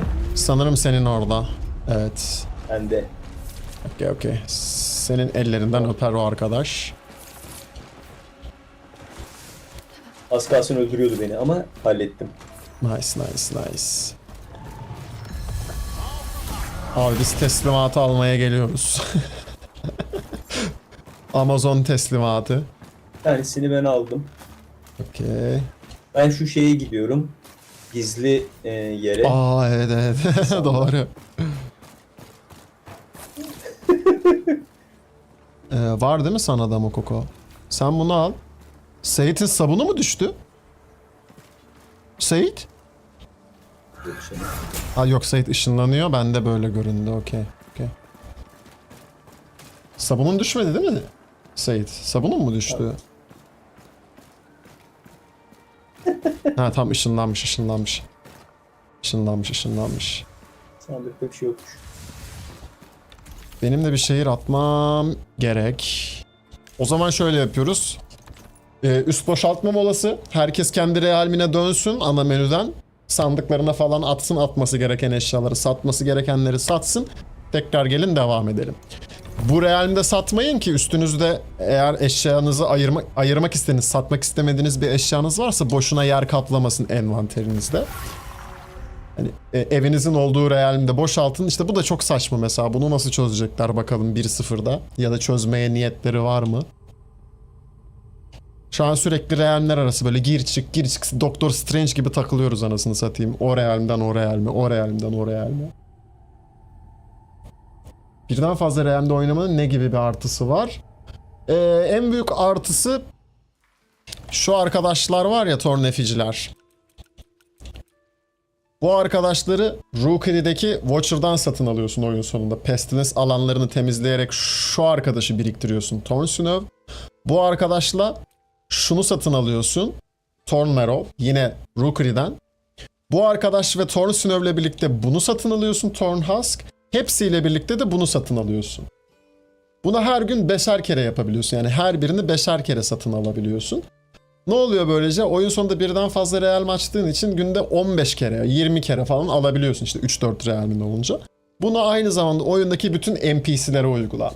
Günlük olarak yenilenen bütün NPC lootlarını birden fazla farmlamanı sağlıyor birden fazla real açınca. Özellikle Finley oyundaki en güzel, en sağlam item veren NPC. Finley'de nasıl açtığımı oyun sonunda yapman gerekenler videosundaydı yanlış hatırlamıyorsam. Ya oyun başı ya oyun sonu, ikisinden biri. Onu da özel olarak anlatıyorum. Eğer ki hani spoiler yemek umurunda değilse arkadaşım oradan bakabilirsin. Ya ben kendim keşfetmek istiyorum diyorsam uzak durabilirsin ama ben de spoiler yiyerek keşfetmiştim açıkçası. Kendini keşfetmesi biraz zor. Oraya nasıl çıkacağını imkansız mı? Kesinlikle değil ama bir tık zor.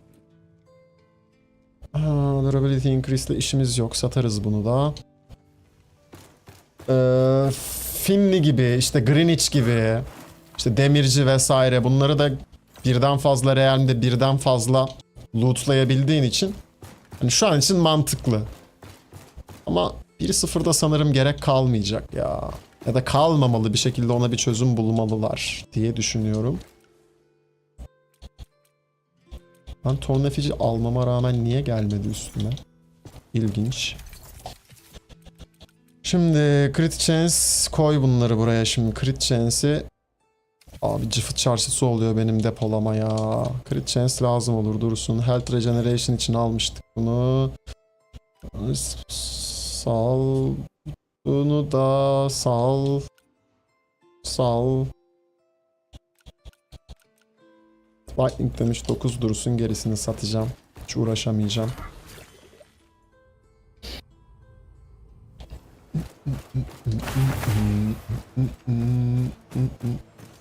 The mainland church.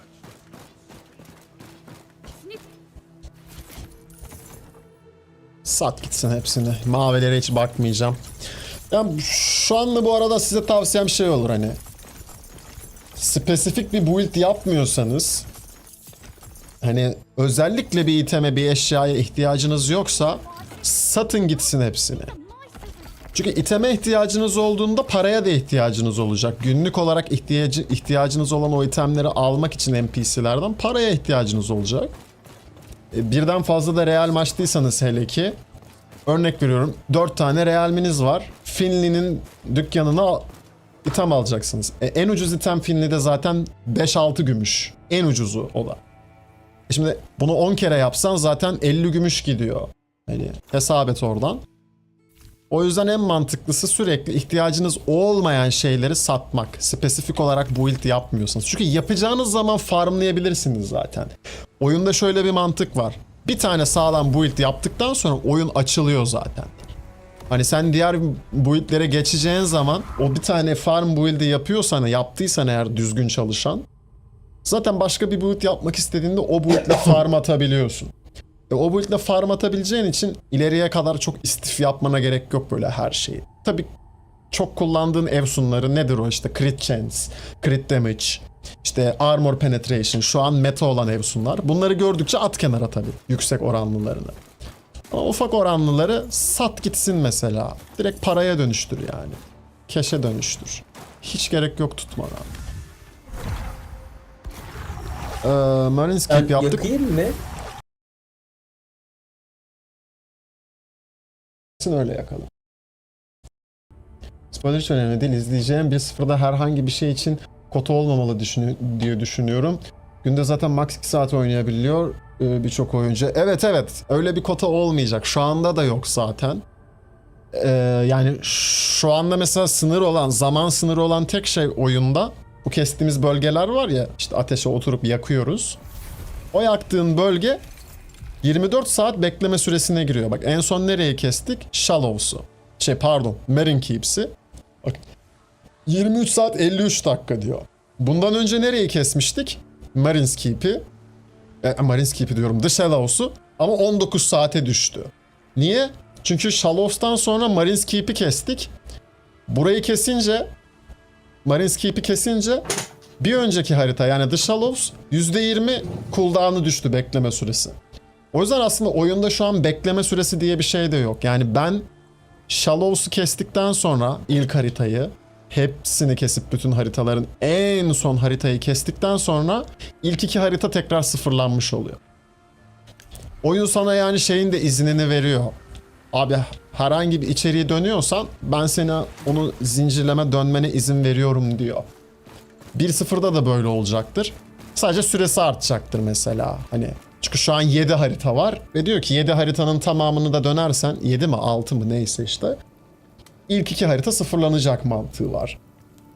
İşte 1.0 geldiğinde atıyorum 10 harita olacak, sallıyorum.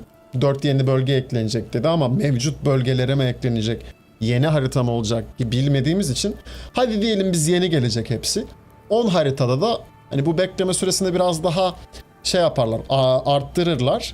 Atıyorum 10 haritanın tamamını döndüğünde ilk harita sıfırlanır ya da işte belki yine 7'sini 8'ini döndüğünde sıfırlanır gibi bir şey olur.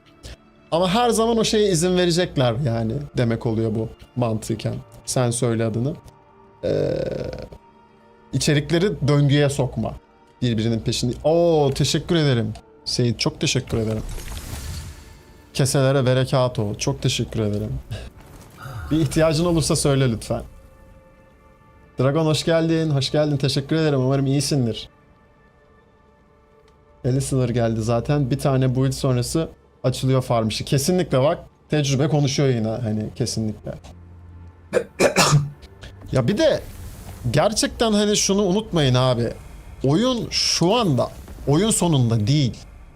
Biz şu anda bir endgame'e sahip değiliz bak. Bu 30 level'da yapabileceğimiz şeyler. Oyun sonu 1.0'da 60 level olacak. Ve gerçek endgame o zaman başlayacak. En son videoda da bahsettim. Biz şu anda derece 1, 2 ve 3'ü görüyoruz. 1.0'da 4, 5, 6 gelecek zorluk derecesi olarak. Zorluk seviyesi olarak. Hani ve endgame'e çok daha fazla içerik eklenecek. Bilmiyoruz ki ne gelecek. Var olan mekanikler nasıl dönüşecek, zenginleşecek. Crucible'a yeni özellik gelecek biliyoruz ama ne gelecek bilmiyoruz. Pestilence değişecek biliyoruz ama nasıl değişecek bilmiyoruz. Sanırım üst katta bu arada boss, dışarıda. Emin olmamakla birlikte. Yes. Yo, köprüde mi? Köprüde galiba. Kestim ben. Oo. Adam tekledi bile biz düşünene kadar. Abi direkt lootları alın. Ben çok üşendim oraya kadar gelmeye. Bir sonraki haritadan devam. Orban Glades. Nameless Pass. Serum Chamber.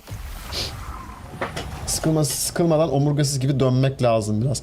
Evet. Hani oyun sonuna ulaştığında şöyle bir hafta, bilemediğim 2 hafta sürekli içeriklere dönüp stop yaptıktan sonra zaten bir build daha yapacak kıvama geliyorsun.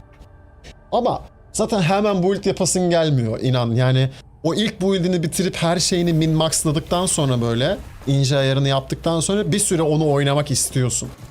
Hani ben en son işte Messi build'ini yaptım. Ve neredeyse bir ay salamadım build'i. O hazdan vazgeçemedim. Mesela şu an bu çok keyifli geliyor. Bunu salamıyorum. Sürekli oynayasım geliyor. Gibi.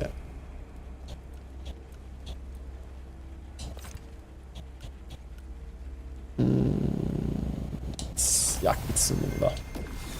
Oo, Black Pearl veriyor ha. Bakalım kime düşecek? Kim o şanslı talihli? Yayın donduysa hemen düzeltelim. Arada capture kart yapıyor bunu. Kameramız donmamış ama tamam. Okey. Evet, genel OBS'ten gitmiş. Hemen düzelttim. Teşekkür ederim uyardığınız için. Ama bazen geç fark ediyorum o muhabbetleri. Ben de şunu alayım. Black Pearl'e ihtiyacım yok benim. Kimin ihtiyacı varsa yapıştırabilir vallahi. Direkt Black Trench abi o zaman. Sırada.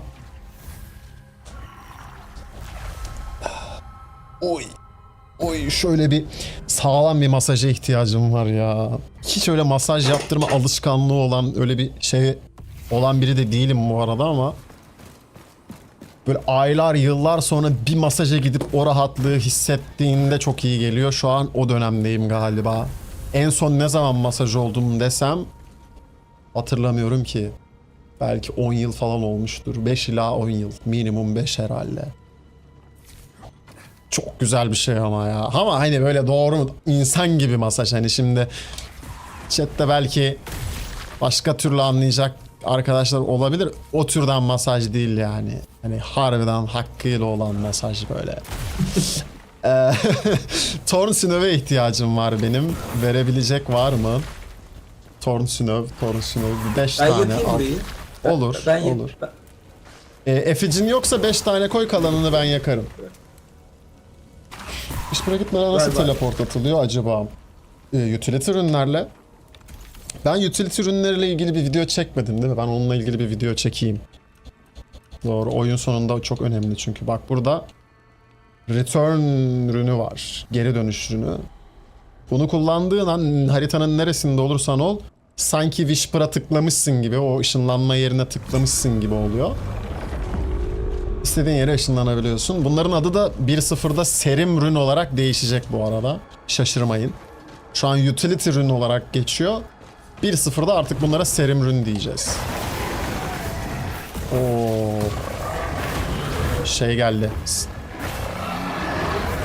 Aha. Mal ettim onu. Nereye? Yattı aşağı, hadi bakayım. Hadi ben buna çöktüm. Aa, Black Pearl varmış ama olsun. Aldık artık. Aldık artık. Tabi bu arada utility ürünleri de fokusla kullanıyorsun ama ben yüzük candan kullanma yüzüğü seçtiğim için bütün ürünleri ben canımdan harcayarak kullanıyorum. Lowlands Meadows değil, pardon, Nameless Pass, düzeltiyorum. Nameless Pass Serim Chamber değil mi? Yoksa Lowland. Hayır, senin Chamber'daydık. Evet Lowlands my bad. Lowlands Meadow Lumber Mill. Oraya ışınlanıyoruz arkadaşlar. Var mı boss çıkacak mı? Zaman var. İyi dedin, haritadan çıkmamış, daha 12 dakikası var. O zaman direkt keselim burayı. Bir sonraki tur, hatta muhtemelen ikinci tura denk gelecek bundan da sonra. Book Fest'le Yapayım mı? Cinderstone var mı sende veya diğer 3 arkadaşta? Farm sonrası bir kontrol edebilir misin stokları? Tamamdır. Cinderstone ne itemi? Yakabilirsin bu arada Vox. Eyvallah. Şey mi? Vent falan mı? Quick Facet'lı olduğuna göre silah da hangi silah isminden çıkaramadım. Ha, Legendary Two Hand Hammer, tamam. Çiftel bu çekiçten var mı sende Vox? Quick Facet'lı. Hatırladığın kadarıyla. Yoksa bir dahaki şeyde bakıver ya. Evet, Quick Facet'lı sarı çekiç var ya. Var, Legendary. bakarım da. Tamam. Tamam, Oh. biliyorum. Bakarım ama şimdi daha sonra şunu halledeyim. Evet, şey, satmaya gittiğinde Nerede çıktı? ben de öyle yapacağım. Gel, şeyden aşağı ineceğiz. Kurdun orada çıktı. Evet, buradan. Buradan değil miydi? Yok. Buradan mıydı? Ya Evet. buradan. Yok, evet. Buradan. Ağaçların oradan. Ha, Bütünün şeyde mi içinden. çıktı? Bir dakika. Evet, En sonda mı çıktı tam yoksa? şurada. Ha, Yanma. tamam, onun bir gerisinde çıktı. Yok, kurdun orada, kurdun. Tamam, Kurdun. tamam. Ben çoktan yanlış yere Gidiyorlar girdim de. oraya. Nasıl döneceğim oraya? Oraya buradan dönemem. Ben Abi. keserim ya. Tamam, sen kes, biz geliyoruz. Abi boss mobları ignorelayın direkt. Aa. Moblarla savaşmayın. Gelin abi.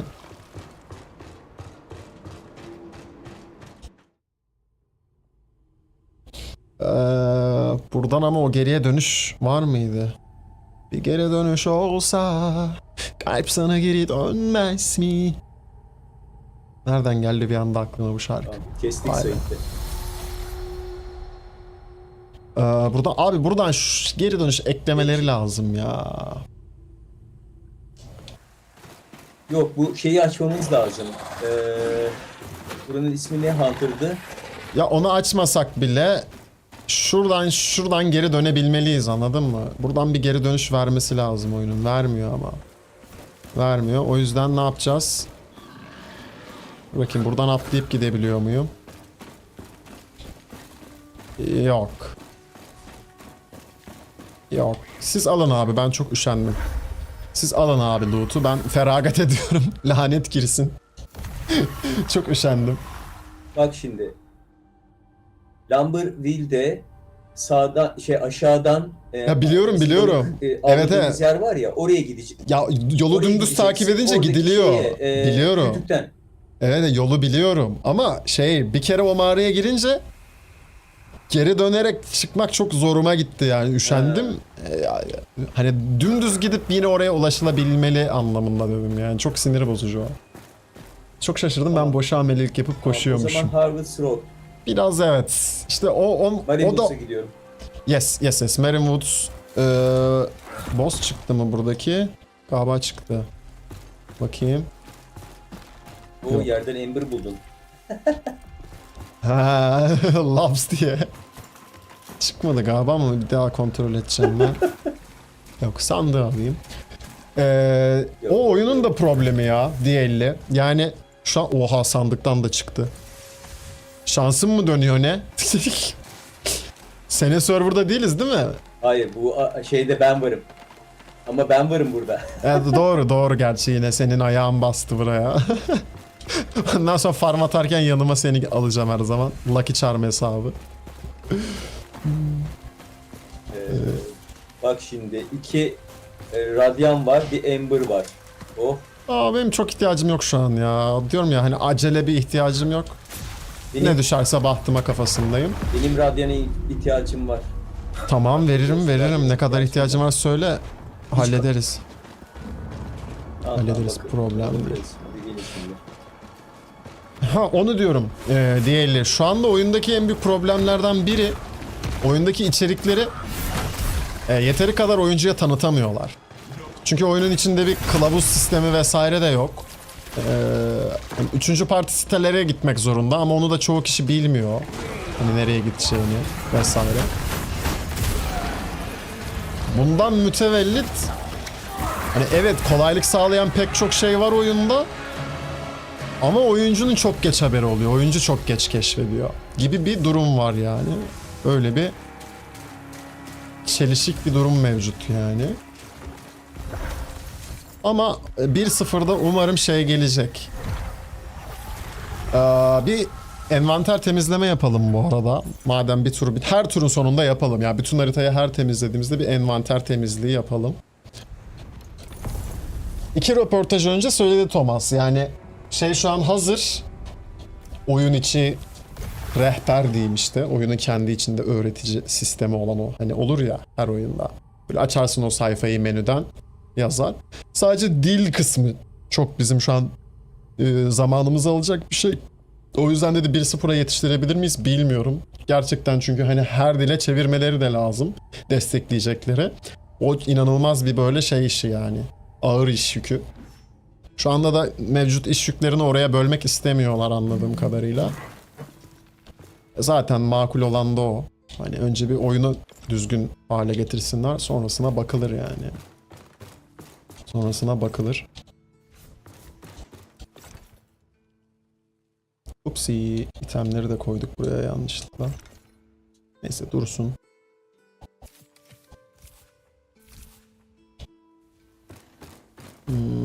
Çiğ itemim kaldı mı üstümde? Yok, pişmişleri koy.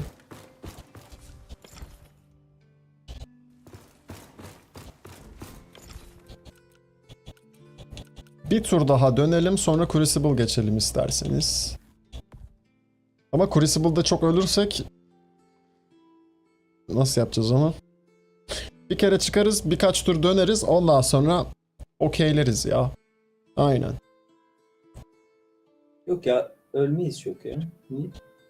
Çıkarken ölebiliriz ya. 4 kişiyiz ya. Ya ben kendi adıma konuşayım, ben ölebilirim en azından. Çünkü 4 kişi de oynamaya hala alışık değilim Crucible'ı. Daha yeni alışıyorum. Şahsım adına en azından Mokoko olabilirim. Hayır dur bunu koymayacaktım. Bunu ver geri. Buradan Lightning Damage 9'u koy. Bunun rününü almam. Bir sürü var bundan. Crit Damage 15 çok düşük. Burada ne var? Çöp. Storm Pierced'dan da bir sürü vardı diye hatırlıyorum. Satarım ya. Okay. Ha Legendary Two Hammer. Ona bakayım. Bak. Tekrar chat'e baktım şimdi bir hatırlayayım diye. Unuttum bir şey var mı diye. %5 Focus Cost Quick Face lazım. Ha ben de bakacaktım. Evet. %5 Focus Cost Quick Faced ne oluyor ya? Quick Faced şeyli olan değil mi zaten? Damage Reduce Attack Speed evet işte şu an. Ama bu başka silahta. Abi Reliable'lısı var bende direkt. Direkt Reliable vereyim. Olmaz mı? Yok. Zaten 2 çift el çekiç. Ben bak.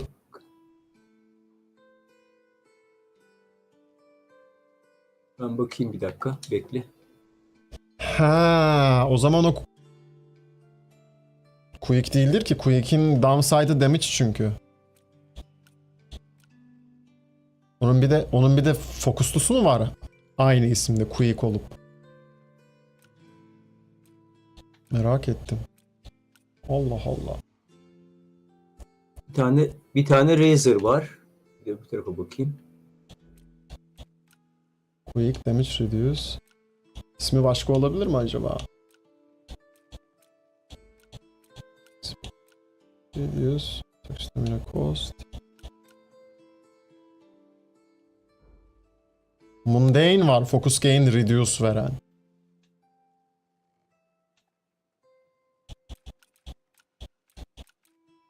Ha sen...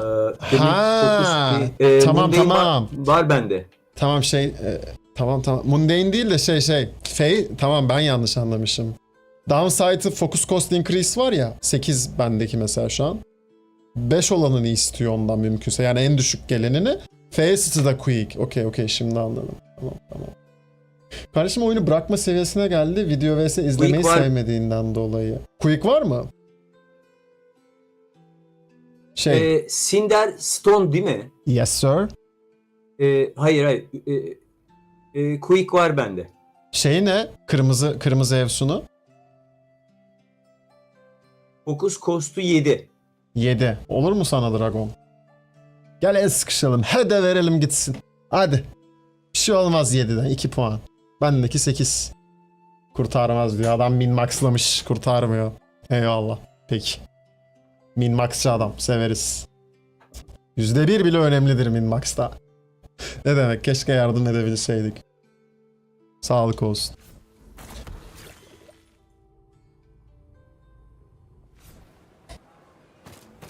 Ha öncesinde de evet abi yani işte şu anda oyun içinde dediğin gibi keşif evet güzel ama çok seni yalnız bıraktığı için çoğu oyuncu bırakabiliyor. Neyse kardeşine artık sen öğretirsin benim videoları izleye. Belki kendi keşfedip bulur, o da izlemeye başlar. Selamlar, Ring of Determination için Pestilence farmı mı yoksa Crucible mi yapmak lazım? En mantıklısı Crucible şu anda. Sana önerebileceğim çünkü Pestilence'e kıyasla daha çok düşüyor oradan. Legendary. Üst kattaki sandıklardan da Legendary attığı için son boss'u kestikten sonra. Ama diyorsan ki ben bir yandan da işte diğer materyalleri kasmak istiyorum. Artı basma materyallerini falan, iplikler. O zaman hani ya Crucible'da da düşüyor ama daha mantıklı. Sen söyle adını. Pestilence daha mantıklı. Çünkü taş düşme oranı falan da daha fazla Pestilence'da. Hani bir itemi yapmak veya itemi finallemek için gereken pek çok parçayı Pestilence'dan daha çok alıyorsun. İşte taşlar, onu artı basma materyalleri, ıvır zıvırları vesaire. Crucible'da da düşüyor. Ama Crucible'da Legendary item ihtimali daha yüksek. Yan itemler, artı basma itemleri vesaire Pestilence oranla daha düşük düşüyor. İplik yine hemen hemen her mobdan düşüyor Crucible'da. Ama işte şu arkadaşlar şeyden düşmüyor. Thorn Effigy'yi unut da şu Thorn Snow ve diğerleri, Thorn Marrow falan, Thorn Husk. Onları Crucible'da bulamıyorsun. Onlar da silahlarına artı basmak için lazım. Veya exalt atmak için lazım. O yüzden oyunda endgame farmında en mantıklısı önce Crucible. Crucible'dan ihtiyacın olan efsanevi itemleri al. Ondan sonra build'i birazcık eli yüzü düzgün bir hale getir. Pestilence farmlamaya başla. Pestilence'da da hemen Tier 3, Tier 4 rushlama. Eğer Tier 4 kesemiyorsan hani yakıyorsun ya ateşte sırayla orada 1, 2, 3, 4 var. 1 ile başla abi. Bir şey kaybetmiyorsun öyle aman çünkü. Yani. Ama zorlaştırdıkça zaman kaybediyorsun. Kesmeye çalıştıkça. Ha benim gibi inatçıysan denersin. Ben öyle yapıyordum. İnatla keseceğim, en zorunu keseceğim diye. Bir boss'ta 4 saat harcadığımı bilirim ben Pestilence'da. O senin yiğidin yoğurt yiyişine kalmış yani. Nasıl yoğurt yediğine kalmış. Negatif enchantment'a bak, focus cost oranı %5. Ama Face It Quick sen çok zor bir şey... Ha onu okumuştuk. Sen çok zor bir şey arıyorsun ama Drago. Onu şeyden ararsan daha kolay bulabilirsin bu arada. Söyle adını. Resmi Discord sunucusundan ilan açarsan daha hızlı bulabilirsin. En hızlı öyle bulursun yani. Yama geldiğinde hızlıca buff ve nerflerle ilgili video yapmayı planlıyor musun? Tabii yani maksimum ben 2 gün içinden ne geliyorsa zaten videosunu yapmaya çalışıyorum. Bu son yaptığım röportaj videosu zaten pazar günüydü yanlış hatırlamıyorsam. Pazar günü hop onun editini pardon cumartesi günü yayınlandı. Pazar günü editini yaptım. Anca pazartesi yaptım yani bugüne geldi. Pazar günü videosu olduğu için. Zaten video sıklığım hani dikkat edersen fark edersin cuma cumartesi pazar üzerine. İşte haftalık yayın özeti cuma günleri. Cumartesi günleri rehber işte içerik videoları oyunla ilgili öğretici videolar. Pazar günleri de build videoları var. Build videoları İngilizce olmaya da devam edecek. Çünkü hani oradan globalde de oynayan oyunculara ulaşmasını, hitap etmesini hedeflediğim için. Otomatik altyazı vesaire açabilirsiniz hani çok merak ediyorsanız. Otomatik altyazılar fena çalışmıyor. Onun haricinde de işte böyle rehber videoları dışında röportaj videoları vesaire olursa oyunla ilgili de pazartesi günü geliyor. Onları da pazartesiye yetiştirmeye çalışıyorum. Yama notları ile ilgili de videoyu o yüzden direkt hani umarım pazartesiye kadar denk gelir. Gelmezse hangi gün çıkarsa hemen birkaç gün sonrasına zaten atarım yani. Maksimum 2 gün sonra atmış olurum emin olun. O konuda mümkün olduğunca hızlı davranmaya çalışıyorum ki bir an önce hani şey olsun. İnsanlar o bilgiyi alabilsin. Çünkü çok zaman kaybedince hem hype ölüyor hem de zaten yabancı kaynaklardan vesaire insanlar artık az buçuk anlamaya başlıyor, öğrenmeye başlıyor. Ama Türkçe kaynak şu an bir tek benim kanal olduğu için çok geciktirmek gibi bir niyetim yok zaten. Aslında tanıdık sizden alayım dedim ya. Yoksa Discord... Okey.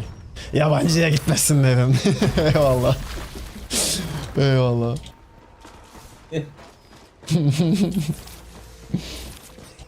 Abi aradığımız ruh bu arada. Aradığımız ruh bu. Burada yaratmak istediğimiz sinerji bu.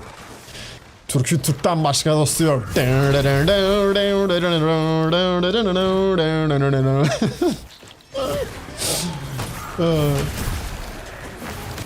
Şaka bir yana şu Türkçe community mesela ileride büyüdükçe birkaç partner yayıncı daha olmaya başladıkça bu tür içerikler de hızlı gelmeye başlar. Yani çoğu recap videosunu bir saniye Mokoko şu an burada değil mi? Bende ismi bug'lı görünüyor. Ups. Kafam karıştı. Tamam. Sait burada. Tamam Mokoko da burada. Okey. 4 loot düştü. Partnerlik aldığın zaman artık geliştiricilerle vesaire de böyle çok hani içeriden bilgi alabildiğin için belli bilgileri sana önden hani içerik üretmene ya da göz kırpmana izin veriyorlar. Hani her oyunda böyle. Bu oyun için söylemiyorum sadece. Bu oyun şu an nasıl ele alıyor onu bilmiyorum.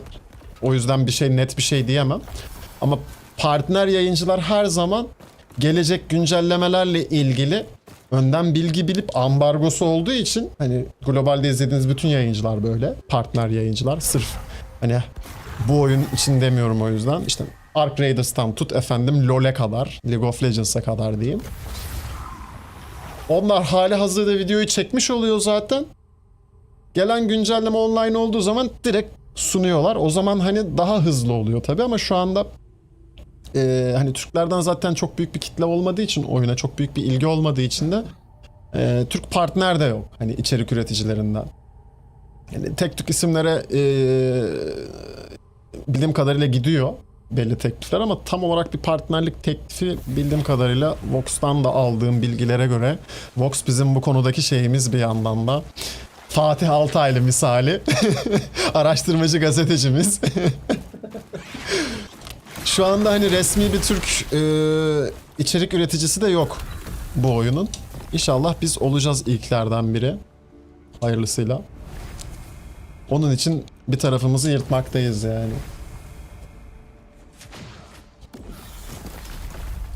İnşallah inşallah diyelim. Valla benim de hedefim o yönde. Açıkçası ben ilk bir ayda 100 aboneye ulaşmayı da hedeflemiyordum. Bu oyunu tamamen bu kanalı tamamen No Rest for the Wicked üstüne yapmayı da düşünmüyordum. Ama dedim ki neden olmasın? Hani karışık, ne istiyorsam onu oynamayı düşünüyordum. İşte Ark Raiders videoları vardı. Sonra dedim ki No Rest for the Wicked çekeyim ama çekeceksem o zaman Türkçe çekeyim. Çünkü çok fazla yabancı kaynak var. Bir anda ondan sonra dedim ki Türkçe olacaksa tamamen bu oyuna adayım kanalı. O şekilde oldu yani. Hop çok pardon, çok pardon, çok pardon. Ve buradayız. İlk bir ayımızda 100 abone olduk. Hepiniz de hoş geldiniz yani. YouTube tekrar selam buradan yani. İzleyen ve izleyecek herkese. Bakalım işte ikinci ayımızda inşallah 200'ler, 300'ler, 500'ler, belki 1000'ler. Hiçbir fikrim yok. Serim Chamber Nameless Pass diyorum bu arada. Ya bir de şu an oyunun YouTube'da da çok fazla talebi olmadığı için algoritma da doğru çalışmıyor oyunla ilgili. Yani fazla içerik var aslında ama algoritma hangi içerikleri öne süreceğini bilmiyor şu anda. Çünkü oyunla ilgili daha bir şeye oturmuş değil globalde de. İzleyici kitlesi, izleyici alışkanlığı. Benim bazen karşıma 2 yıl önceki shortsları falan öneriyor mesela ki deli gibi bütün güncel içerikleri tüketmeme rağmen bu oyunda. Şimdi Türk algoritma daha da kötü çalışıyor. Çünkü hani oyunun hem MMORPG hem ARPG hem de işte Souls-like'çı tayfası olduğu için hangi birine neyi önereceğini bilemiyor algoritma. Çoğu şey oyuncusuna gitmiyor mesela muhtemelen içerikler. Sen söyle adını. Path of Exile, Diablo içerik tüketicisine bu oyun ulaşmıyordur bile. Çünkü algoritma daha bilmiyor bu içeriği o tayfaya önermesi gerektiğini, Türk tayfada da. Yavaş yavaş açılacaktır ama. Ah ulan çok geç başladım. Bazen shortslara geliyor yorumlarda bu oyun ne, oyunun adı ne falan diye. Yani çoğu oyuncu bilmiyor bile hala oyunu. Türklerden bahsediyorum. Yabancılarda görüp de böyle arada uğrayanlar var artık. Çünkü globalde 1,5 milyon falan sattı oyun. Şu anda belki artık daha da fazla.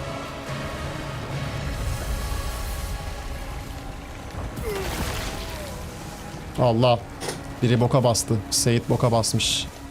Ha ha ha ha ha boka bastı. Ha ha ha ha ha ha. Dur sen de gideceksin. Vox dur. Hah. Tamam. Birinizin loot'una çöktüm yanlışlıkla. Loot alamayan varsa bana gelsin. Takas versin. Yoksa kovalıyorum. Black Trench. Let's go. Sorma ya, sorma. Ya giren her türlü girer. Ben de her türlü gireceğim yani. Sonuçta çok siyaset konuşmak istemiyorum. Bununla ilgili hani zaten bir ay önce fikrimi belirttim. İlgili yayın geçmişinde başlıkta da yazıyor oyun yasakları ile ilgili. Orada genel fikrimi belirttim. Ama hani sadece şöyle bir gerçek var. Bu dünyada, bu hayatta hiçbir şey sırf yasaklandı diye yapılmak bırakılmamıştır. Öyle olsaydı o zaman zaten çok barış dolu bir dünyada yaşıyor olurduk. Hatta öyle ki bazı durumlarda yasaklar belli başlı şeyleri daha da cazip hale getirmiştir. Tarih boyunca da örnekleri görülmüştür yani. O yüzden hani giren her türlü girecek. Her türlü bir şekilde onun yolu bulunacak yani. Zaten bir oyunumuz var abi rahatlayabildiğimiz, kafamızı boşaltabildiğimiz. Benim için bir tek o var. Yani ben çünkü hani iş güç de yapan biri değilim. Hani iş yaparken, güç yaparken kafam dağılsın diye bir şey de yok. Ben işsiz bir adamım abi özetle. Bir müzik yapıyorum, bir de oyun oynayıp içerik üretiyorum, anladın mı? Yaşam damarlarımdan biri de oyun olduğu için o da giderse salmam. Peşini bırakmam, her türlü oynarım yani. Kös kös oturacak değilim. Bu benim kendi şahsi görüşümdür tabii ki. Kimseye bir tavsiyede bulunacak konumda da değilim. Herkesin fikri, yaşamı kendine diyelim yani o konuda da. Umarım ama o kadar sert bir şekilde yasaklanmaya gerek kalmadan çözerler bunu diyelim. Daha olumlu bir yerden bakalım. Yani güzel, en son birkaç haber okumuştum çünkü. İşte örgütlenmeler falan kurulup işte sendikalaşma kafasında bir şey gidip işte içeriden insanlarla görüşüldü falan bakanlıkla vesaire diye takip ettiğim kadarıyla. Umarım bunlar meyvesini verir ki orta yol bulunur yani. Diyelim. Böylece de özetlemiş olalım. Ben Poeciyim. Algoritma önerdi. Tamamen şans. Mesela oyun 2 yıldır var, daha yeni önermiş sana, anladın mı? Ben bu oyunu direkt Steam'den keşfettim mesela. Steam önerisinde keşfettim. Lan dedim, sonra YouTube'da arattım. Lan dedim, böyle bir oyun varmış. Oha. Kuyruğumda falan da keşfetmedim bu arada. Direkt ya kuyruğumda keşfettim ya da önerilenlerde keşfettim. İkisinden biri. Sait geliyorum, kaldıracağım seni.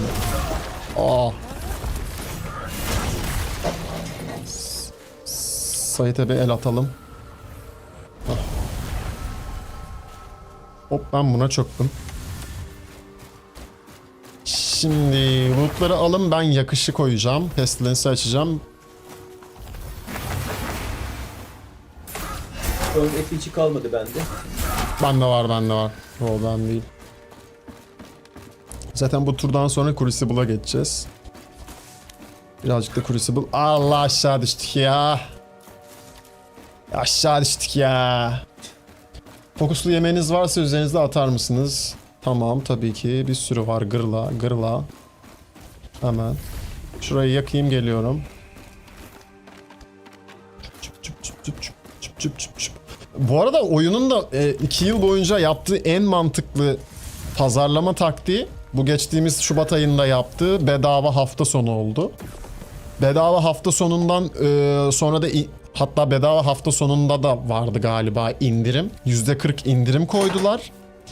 Ve oyun 2 yılda ulaşamadığı satış miktarına 2 haftada ulaştı. Yani 1 yılda 1 milyon sattılar. 1 milyon satmaları 1 yıllarını aldı. 1 milyon kopya satışına ulaşmaları. Ardından 500 bin kopya satmaları 2 haftalarını aldı. 1 yıl sonrasında. Hani böyle de tuhaf bir hikaye. Muhtemelen artık şeyini mi değiştirdiler? Burada mağaradan gideceğiz galiba. Aynen. En uçta. PR çalışanlarını mı değiştirdiler artık? Efendime söyleyeyim. Marketingdeki adamlarını mı değiştirdiler? Ne olduysa çok da mantıklı bir karar olmuş yani. Hop, çok pardon. Ben hep unutuyorum şu skill'i basarken. Çok pardon. Şunu al abi. Vermeyin lan. Kulağının tozunu alıyorsun. Eski kulağı kesiklerden kim kaldı ya? Valla yürüyor yani elimdeki iPad. iPad diyorum, pet. Doğru, o titriyor değil mi her vurduğun?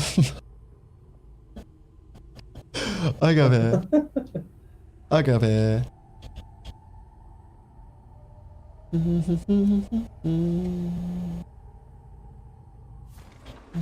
Neyse, bazen ödeşiyoruz, bazen de ben seni öldürüyorum.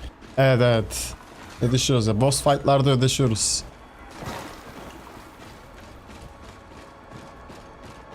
Oo. Kendini deli yapan boss. Hop, gitti bile. Ya, bosslar da bug'lı. Önceden sadece bug'lıydı. Bak sizde de böyle ölüsü haç gibi mi duruyor? Yoksa sadece bende mi böyle? Bu normalde Hayır, Econite sende oluyordu duruyor. Bizde sadece. öyle değil. Ya işte. Var, bir bozukluk var benim oyunda Yok, ya. bende düşmüş durumda. Ya işte. Biz de böyle seçilmiş bir kişiyiz abi. Tersten seçilmiş kişi. Bunu satarız. Ice Infusion'a ihtiyaç yok. Bunu da satarız. Arkadaşlar herkes... Aha bir dakika. Yok daha şey var. Sen söyle adını. Merin Woods var. Bir tane daha var. Evet unuttum. Yani Önce bir aşağıdaki boss'u keselim. O da yenilenmiştir. Ardından Pestilence'i bütün haritayı temizlememiz gerekecek ama. Galiba şey kalmadı bende. Thorn. Effigy. Bakayım. bende de yok. Bakıyorum. Evet kalmamış. Alayım mı ben? Yok tane ya. alayım mı? Temizleyelim. Son harita zaten. Loot da yapmış oluruz. Hani tamamen temizlemiş olalım komple böyle hakkıyla. Materyal de farmlamış oluruz birazcık. Yani ıvır zıvır düşüyor ya O moblarla. zaman ben yakıyorum şimdi. Sesi Dur öldürür şey. boss. Ha tamam. Boss'u keselim öyle. Öldürün diyorum. Okey.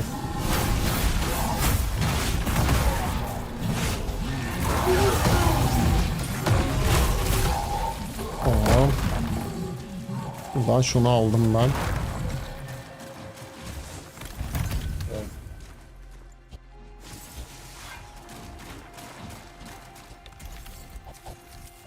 Envanterim dolmuş olacak. Şunları kır. Ucuz bunlar. Bunlara gerek yok. Atsan atılmaz, satsan satılmaz.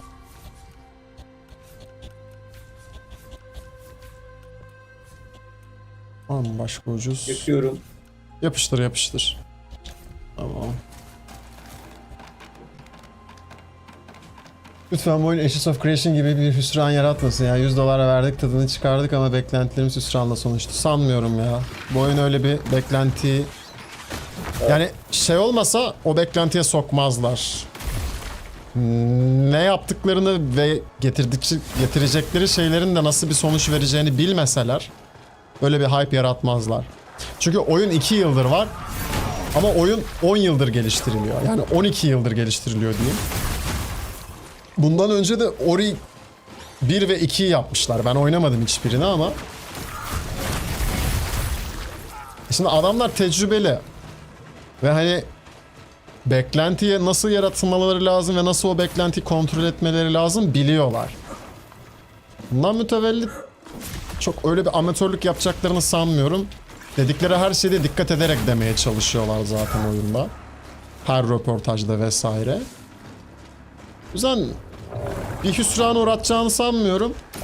Ben en çok bu yeni gelecek crafting sisteminde hüsrana uğrayacağımı zannediyordum. Exalt sisteminde.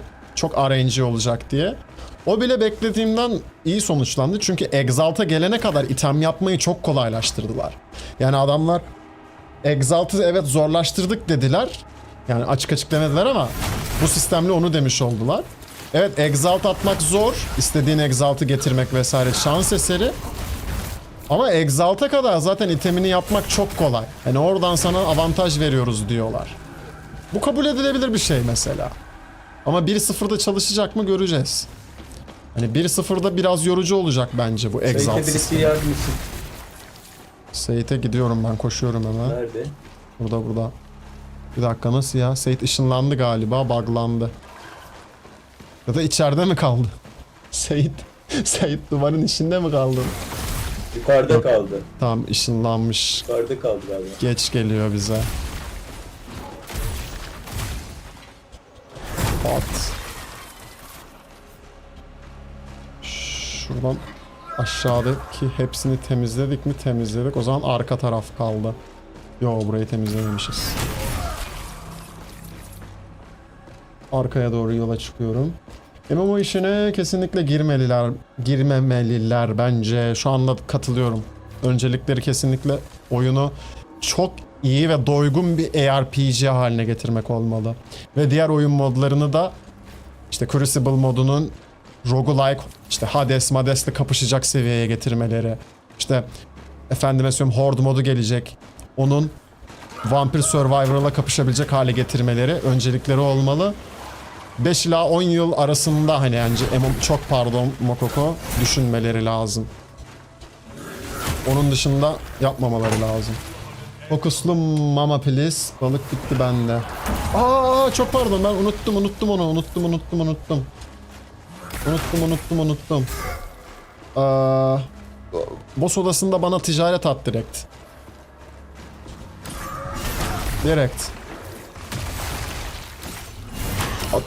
Pardon. Unuttum. My bad.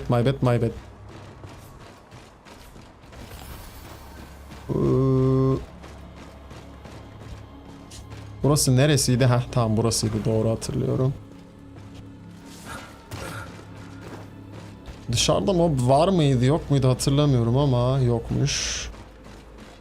Şurada var, onu biliyorum burada. Donma. İşte bir de şu optimizasyon abi. Şu optimizasyonu düzeltmezlerse 1-0'da. Yama bir de bir şeyleri düzeltmelerini beklemiyorum optimizasyon adına. Ama 1-0'da şu optimizasyon sabitlenmezse eğer vallahi cıngar kopar. Vallahi çirkefleşeceğim. Hiç umurum dışı olacak. Ağır çirkefleşeceğim yani. Kumatay ne oluyor? Ne oluyor? Yani benim mesela hiçbir şikayetim yok. Acaba optimizasyon yüzünden mi? Low-end sistemlerde optimizasyon yerleri süpürüyor. Paspas. Hani stabilite yok. Vallahi bende yağ gibi kayıyor. Ama sende kaç vardı? 4000 mi vardı? 4000 serisiydi galiba. Yanlış 4070 Ti var. Tamam abi. Sıfım da çok iyi. Eski bir sistem değil ki senin sistemin ama. Orta segment sayılacak bir sistem. Yani orta segmentin orta segmenti. Çünkü zaten şu an üst segment dediğimiz seri 5000 serisi. Onun üst segmenti de 90 serisi. Şimdi 4000 serisi de 80'e kadar var galiba. 4090 var mı bilmiyorum varsa. Varsa da 4070 o serinin yine orta segmenti sayılıyor ve orada da zaten sorunsuz çalışıyor. Hani 4000 ve üstü serilerde sorunsuz çalışıyor. Ama 3000 serilerinde, 2000 serilerinde mokokoyuz abi. Fena mokokoyuz. Şuradan çıkılıyordu galiba. Ben son mob'u hallettim. Nerede çıktı? Ana yerde bizim galiba ya, o büyük yerde. Şuraya in abi. Evet, aynen ben oraya birazcık. gidiyorum. Çıkarttım da. Okey. Ve bu son röportajda işte hani Steam'deki göre optimize edeceğiz. Böylece her sistemde görece olarak iyi çalışacak falan deyip kurtulmaya çalıştılar ama hani insanların bunu dinlerken göz ardı edeceği bir şey var. Steam Deck bir bilgisayar değil arkadaşlar. Steam Deck bir el konsolu. Yani içindeki donanım, yazılım bilgisayarın çalıştığı gibi çalışmıyor. O yüzden Steam Deck'te sorunsuz çalışması demek diğer sistemlerde de sorunsuz, düşük sistemlerde de sorunsuz çalışacak demek değil. Hayır. Mokoko sen de mi düştün benden? Ay, Abi direkt sal kendini şeyde başla. Kestim. Harvest Road'da başla. Haritanın başında yürüyerek gidelim oraya. Crash mi yedin? Ben kestim. Al işte. Yine mutlarınızı alın. Geliyorum. Yok hayır bekle. Şu potları sana vereyim. Kardeşimde 4070 Ti var. Optimizasyon sorunu yaşıyor. Bende 4060 Ti var. Sorun yaşamıyorum. İlginç bir durum. O çok spesifik. O sadece ekran kartıyla alakalı değil. Yazılımsal da olabilir. Onlar normal. 1.0'da onların çoğu gider.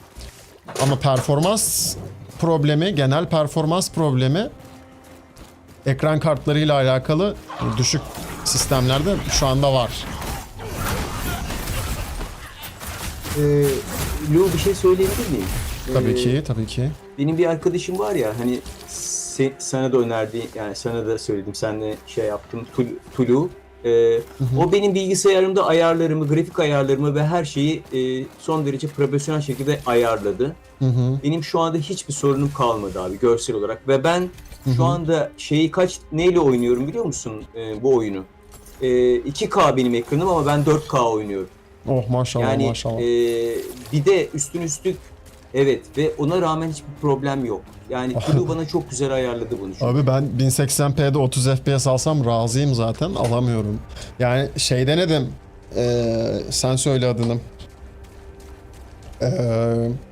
DLSS denedim en düşük ayarlarda.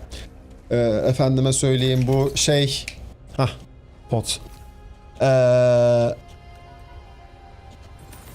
Şeye göre. Sen söyle adını. FPS hedefine göre pikselleştiriyor ya. Neydi onun adı? DLSS değil de onun en ilkel hali. İşte sen bir FPS sınırı söylüyorsun, veriyorsun. Şu ayar ya. Niye direkt göstermiyorum ki? Ha, Dynamic Resolution, Dynamic Resolution. Bunu denedim. Bu zaten çalışmıyor. Hani 60'a koyuyorum en düşük ayarlarda. Normalde 60 FPS'i vermek için sende görüntüyü böyle bozuyor. Ama 60 FPS'i veriyor. O zaten çalışmıyor. 30'a çekiyorum, çalışmıyor. En düşük ayarlara çekiyorum. Maksimum 50 FPS alıyorum, o da sabit değil. Bu arada bir herkes şehir atsın, envanterini boşaltsın. Sonra burada buluşalım, tekrar Crucible yapacağız. En düşük ayarlarda zaten yine sabit FPS alamıyorum. Sadece 50-40 arası git gel yapıyor. En yüksek ayarları alıyorum. 30-40 arası git gel yapıyor. Bazen 20'lere düşüyor hani. Şu anda böyle bir durumda oyunun optimizasyonu. Sen oyun ayarlarını söylüyorsun. Ben oyun ayarlarından değilim. Ben bilgisayarın görüntü ayarlarından. Yani ekran kartı ve DirectX Ha, okey. Onlara hiç girişmiyorum. Optimizasyon yaptı. Anladım. Ben onu hep şeye bırakıyorum. Otomatiğe bırakıyorum ya. Bilgisayar şu an yok. Anladım. Abi. O Ama yüzden işte bir sürü sıkıntı oluyor. evet de bazı oyunlarda da o ayarları otomatiğe bırakmadığında da mokoko olabiliyorsun ya. Erken erişim oyunlarında özellikle. Çünkü genelde zaten oyunlar onu oyunun içine optimize ederken hani şeye göre yapıyor. Ne denir ona? Nvidia otomatik seçsin diye bırakıyor hani bu oyuna göre vesaire diye, ya da işte AMD neyse. Sen ekstra bir oradan müdahale ettiğin zaman da mokoko olabiliyor. Hiç girmiyorum ben o yüzden oraya. Yani çünkü yani şöyle bakıyorum abi ben. Bir oyun optimizasyonunu bana bırakmamalı. Çünkü oyunun geliştiricisi ben değilim. Ben sadece ağız tadıma göre kısıp açabilmeliyim hani gazı. Hani ocakta yemek yapacaksan ben tutup da tüpü bağlamak zorunda değilim değil mi? Ya da işte doğalgazı ayarlamak falan zorunda değilim. Aynı mantık. Ben sadece ocağın knobunu kısıp açarım abi. Ateşin altını vesaire. Şu an bu oyun o kıvamda değil. Erken erişimde olduğu için de olmasını zaten bekleyemeyiz. O okey. Ama 1.0 çıktığında da böyle olursa bozuşacağız. Hep Ark Raiders'tan örnek veriyorum. Yine Ark Raiders'tan örnek vereceğim. Çünkü en yakın zamanda bunu en iyi yapan oyunlardan biri o. Yani adamlar çözmüş abi bu işi. Bir de Unreal Engine'la yapmışlar. Hani sözde developerların en çok şikayet ettiği oyun motoru. Unreal Engine'da yapıyoruz, o yüzden optimizasyon yapamıyoruz falan diye hep ağlarlar böyle. Demek ki Unreal Engine'da problem yokmuş abi. Demek ki yapmak isteyince, optimize etmek isteyince edebiliyor musun abi? Hani. Şimdi onlar da Unity'de yapıyor oyunu. Size ben kanalda atmadığım bir röportaj videosunda Thomas Unity'yi gösteriyor. Onun videosunu çekmedim çünkü bayağı nerd bir içerik yani. Bayağı hani oyun geliştiricilerine falan hani tavsiyelerde bulunmak üzere yaptığı bir röportaj. Zaten röportajı verdiği kanalda oyun geliştiricilerine hizmet eden, ona adamış bir kanal kendini. İşin daha yazılım kısmında. Adam bir gösterdi oyun motorunu nasıl upgrade ettiklerini, Unity'yi nasıl evrimleştirdiklerini resmen. Hani oyun motoru içinde oyun motoru yapmışlar. Şimdi siz zaten oyun motoruna bu kadar hakimseniz o zaman optimizasyonu da çok rahat yapabilmelisiniz demek oluyor bu. Bunun başka açıklaması yok. Çünkü sen 10 yıldır geliştiriyorsan bu oyunu tabii ki oyun motorunda yalayıp yutmuşsun zaten ki oyunun geliştirirken en rahat şekilde geliştirebilmek için o aracı da Unity'yi de kendine göre ayarlamışsın yani optimize etmişsin. Ama şu ana kadar hani aman zaten bir sıkıntısı yok oyunun. Mesela geçtiğimiz yıllarda fena crashleniyordu. Bu Breach güncellemesinden önce özellikle. Ben çok net hatırlıyorum. Geçen değil önceki yaz işte oynuyordum oyunu. Bildiğin oyun direkt siyah ekranda atıyordu ara beni mesela. Ve bunu yaşayan başka oyuncular da vardı. Onlar giderildi mesela. Demek oluyor ki zaten hani 1.0'a da umut vaat ediyor zaten. Ama eğer ki beklediğimiz iyileştirmeler gelmezse orada ben bir düşünmeye başlarım mesela artık. Yani derim ki burada hani bir şey var. Ama ne var? Amaç ne? Niye hani yapabiliyorken yapmıyorlar gibi düşünmeye başlarım artık yani. Biraz kolaya kaçmak geliyor çünkü optimizasyonu 1.0'da yapmamak. Bu bir tercihtir yani. 9070 kullanıyorum. Onda bile ara ara sağlam drop yaşıyor. Ya işte onlar Engin şu an normal. Hoş geldin bu arada. Şu an için hani kabul edilebilir drop vesaire ama oyundan atma, çökme onlar mesela beta'da da kabul edilebilir bir şey değil. O zaman nasıl oynayacağız oyunu? Ama 1.0'da da bu droplar olursa çok fazla o zaman konuşmamız gereken bir şeyler var. Ben şunları alıp şunları da koyayım. Abi ben Ark Raiders'ı almadan önce şeyi oynadım. Bedava bir server slam yaptılar işte. Ücretsiz olarak. Hafta sonu boyunca oynayabiliyordun oyunu. Dedim ki hani ön sipariş vermiştim zaten. Bir deneyeyim dedim kasacak mı falan diye. Birazcık böyle droplandı oyun falan. Ondan sonra dedim ki ya iade edeyim. Ben şimdi bu oyun ilk çıktığında da bu sefer kasar masar. Hani boşa vermiş olmayayım parayı. Ondan sonra abi oyun çıktı. Dedim ki ya hype ölmeden alayım tekrar. Artık oynarız. Olmadı da hani helali hoş olsun kafasına girdim. Oyun bir çıktı. Test sürümünde bile zaten bir hafta sonra falan çıktı işte şeyden server slam'dan ya da 2 hafta mı ne bir ay mı ne işte sallıyorum şu an ama çok kısa süre sonra çıktı. Acayip performans farkı vardı ya. Yağ gibi akıyordu yani oyun. Sonraki gelen güncellemelerde bir daha iyileştirme getirdiler. Performans iyileştirmesi falan. Hani ben şu kıçı kırık 2060 Super'imle oyunda epik ayarlarda 30 FPS'in bir altına düşmeden oynayabiliyorum. Yani PlayStation 4'te oynar gibi, PlayStation 3'te oynar gibi hani bir oyun. Akıcı bir şekilde oynayabiliyorum. Çünkü ben grafiğe önem veren bir insanım. Hani şeyden ziyade, performanstan ziyade, FPS bile olsa. Orta ayarlara çektiğimde ise sabit 60 FPS alabiliyorum abi. Hani şu an günümüzde hangi yeni çıkan oyun bu kadar eski sistemde bu kadar optimize çalışıyor? Ben varsa siz söyleyin, ben bilmiyorum. Daha şahit olmadım yani. Hani demek ki yapılabiliyor abi o zaman diyorum ben yani. Bu kimse şeye boşuna hani bahane üretmesin arkadaşlar. Birbirimizi kandırmayalım yani. Ki Ark Raiders'ı yapanlar da zaten boş insanlar değil. Eski işte Battlefield developerları falan. Buradaki insanlar da boş insanlar değil. Blizzard'da vesaire çalışmış insanlar. Thomas birebir Blizzard'da çalışmış birisi yani. Hani Warcraft'larda vesaire çalışmış adam. O yüzden ne yaptıklarını biliyorlar. Neden yapmadıklarını sormak lazım yapmıyorlarsa. Ona da tatmin edici bir cevap veremiyorlarsa orada biraz çirkefleşeceğiz. Hep birlikte çirkefleşeceğiz. Beni yalnız bırakmayın. Siz devam edin. Benim biraz işim var. Peki Mokoko'cum. Okey. Teşekkür ederim oyun için. Bu oyun ile alakalı en ilgi çekici şeylerin başında kesinlikle sanat tasarım var. Bunun hakkını vermişler. Kesinlikle katılıyorum. Ama Thomas zaten şeymiş abi. Onu geçen röportajında bahsetmişti. Sanat tarihi mezunu muydu? Neydi? Hatırlıyor musun Vox? Bilmiyorum ben. Tam şu an hatırlamıyorum. Ya, sanatla ilgili bir şeyden mezun ama üniversitede.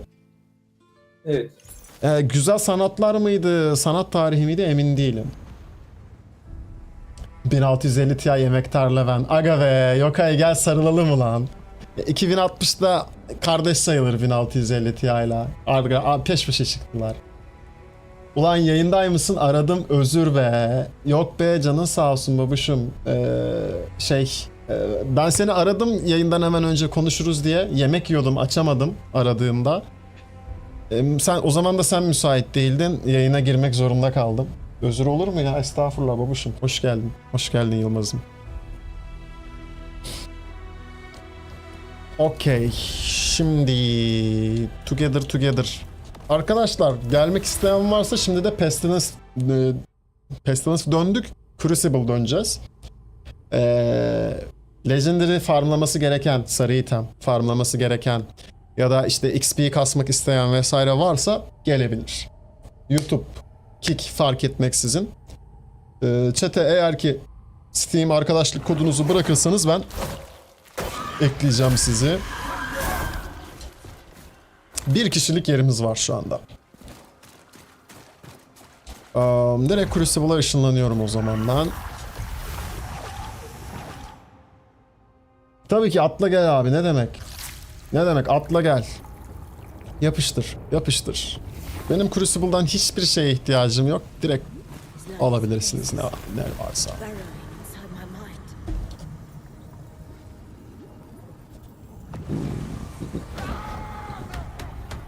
my mind. Arkadaşlık kodunu verdiğin an... Ah, çok iyi, çok hızlısın. Bayağı hızlısın, süper. Hızı severim bilirsiniz. Boşuna Messi build'i yapmadık, hızı severim. Kontrollü hız tabii ki. Kaza yapmamak lazım. Ferrari'yi çizdirmemek lazım.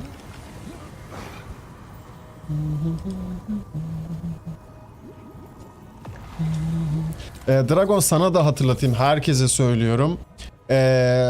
Arkadaş listesi ve Realm olarak oyun session'ı bittikten sonra çıkartıyorum. Bu şahsi değil. Tamamen hani hem arkadaş listemi hem de oynadığımız Realm'lerdeki yeri doldurmamak açısından. Girdikçe zaten tekrar davet ediyorum. Bunda hiç sorun yok. Şahsi değil yani, kesinlikle. Okey.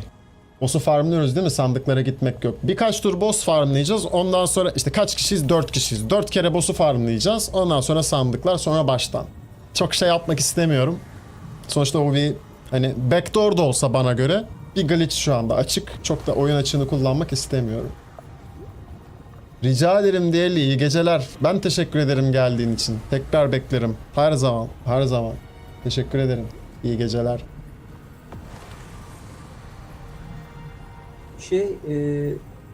Lu, forumda o glitch ile ilgili bir yazılar okudun mu? Bir şeyler okudun mu? Yok. Yani çok fazla üstüne düşülmüyor zaten çünkü milletin işine geldiği için. Ama muhtemelen Yama 1'de onu düzeltecekler. Hani bazı oyundaki açıklar diyorum ya, arkada böyle bilerek bırakıyorlar gibi geliyor bana ki insanlar hani bir sonraki güncellemeye kadar yolunu bulsun, ekmeğini bulsun hesabı. Şimdi biz yayında olduğumuz için de çok şey yapmak istemiyorum. Söyle adını. Göstere yapmak istemiyorum. Hani kapalı kapılar arkasında kimin ne yaptığı bizi ilgilendirmez. Ya bir de ticaret yok ya pek fazla. Tabii çok önemi yok ama yine Herkesin de... bir kazanç olmuyor aslında. Tabii haksız bir kazanç yok dediğin gibi aslında. Yani ama yine de... herhangi bir ekonomiyi darboğaza uğratmıyor. Tabii. Ama hani oyunu sonuçta bu arada burada hani tanıtıyoruz ya, temsil ediyoruz bir yerde. Hani yanlış örnek oluşturmama diyelim. Hani YouTube birazcık daha bir de böyle şey, takım elbiseyle takıldığımız bir yer ya, artık YouTube'da açıyoruz yayınları. Önceden Twitch ve Kick'te açıyordum bu arada. Hani YouTube'daki arkadaşlar. Şimdi Twitch'i saldım. Direkt Kick ve YouTube üzerinden yapıyorum. Belki ilerleyen zamanlarda, uzun vadede Twitch ne ya? Kick, Twitch artı YouTube yapabiliriz. Ama şu an için Kick ve YouTube gayet yeterli. Twitch'te çok fazla bir Türk kitle yok zaten bu oyunu izleyen. Onun haricinde evet. Hazırsak başlayalım. Ben yaktım da. Ah süper. Dağılarak keselim mümkün olduğunca ki birbirimize hani ittirme kaktırma olmasın, düşmeyelim etmeyelim. Ve hemence hızlıca da kesebilelim. gideceğim. Tamam.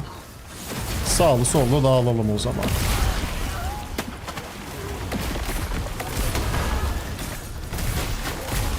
Çok iyi. Süper. Aynen böyle. Taktik bu. Mesela biri birine dalıyorsa o ona dalsın, siz ötekine gidin gibi mesela. Bu bayağı şey hızlandırıyor süreci. Özellikle Crucible'da. Daha dungeon gibi ya Crucible. Açık dünyada biraz daha zor oluyor. Moblar zaten hep dağınık olduğu için. Ben buradan bir çıkabilirsem inşallah. Hah.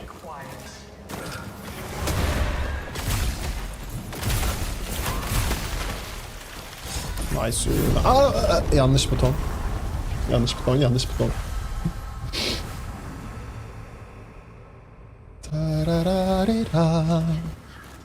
Of, burayı hiç sevmiyorum ya. Ben burayı büyücülere bırakacağım abi. Eyvah. Derken Sait adaya veda etti. Şöyle yapalım. Yarıya kadar ki olan süreçlerde reset alalım. Limbus'a gelmediğimizde biri ölürse reset alalım. Dönüyoruz geriye. Aynen, tekrar geriye dönelim. Işınlanması olan ışınlansın. Al. Uçurumlu maplerde Diye. evet, tam onun için tahmin ettim, çünkü tahmin ettim baba ölmediğini. Daha dikkatli olursan iyi olur abi. Şeyden dolayı, çünkü zaten hani sizler daha çok fayda sağlayın diye yapıyoruz zaten. Yoksa ben genel olarak Pestilence dönüyorum. Crucible dönmüyorum yani çok fazla. Okey, problem yok. Farmdan olmayın diye yani. Ama yarıyı geçersek hani oradan dönmek birazcık koyar. O yüzden yarıdan sonrasında devam abi. Limbus'u geçersek devam. Limbus'tan itibaren.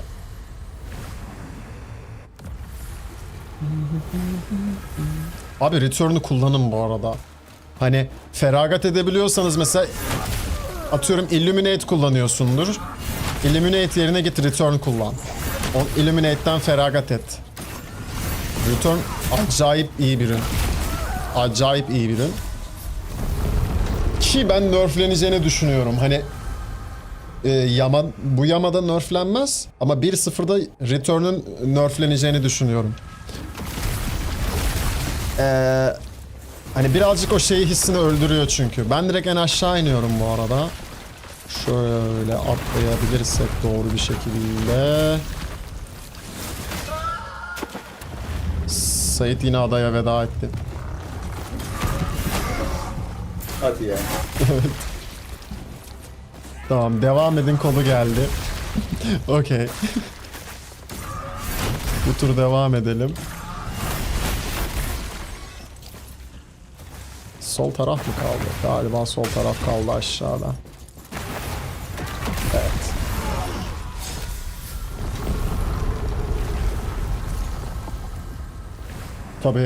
Tabii.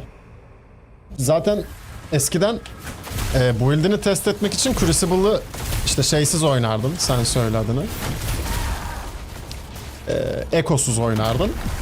Şimdi test etmek için 4 kişiyle ekosuz oynaman gerekiyor.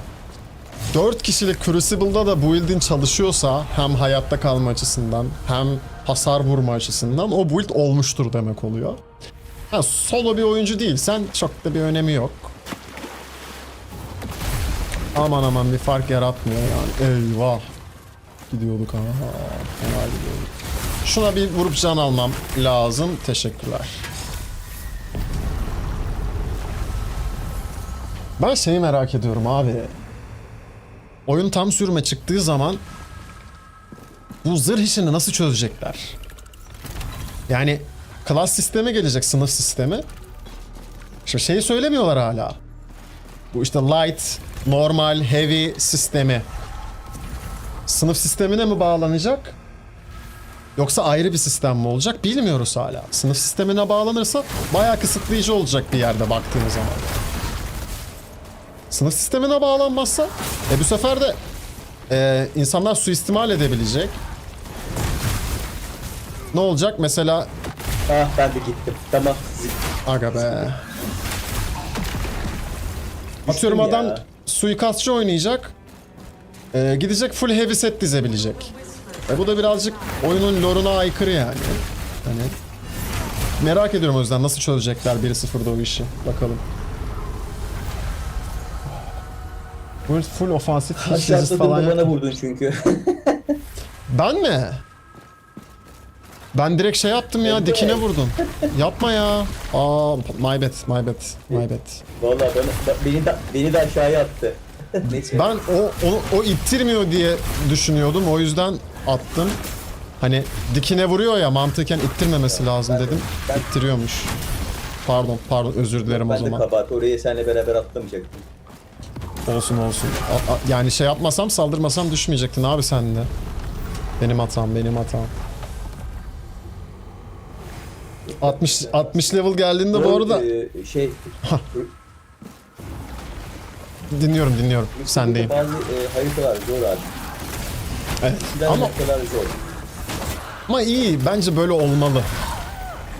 Çünkü kenar koruma falan da getirdiler. Bayağı kolaylaştırdılar aslında bir yerde de. Mesela eskiden rün basarken düşebiliyordun kenarlardan falan. Hani hareketli rünler bastığında. Şimdi ona koruma getirdiler. Hani birazcık daha harekete dikkat etmen gereken haritalar olması iyi bence.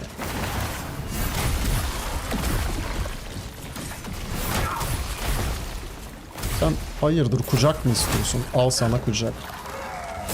Hop pardon. Kılıç biraz büyük ya. Bunu sana bıraktım. Okey. Tamam. Eyvah. Atlayacak kenara.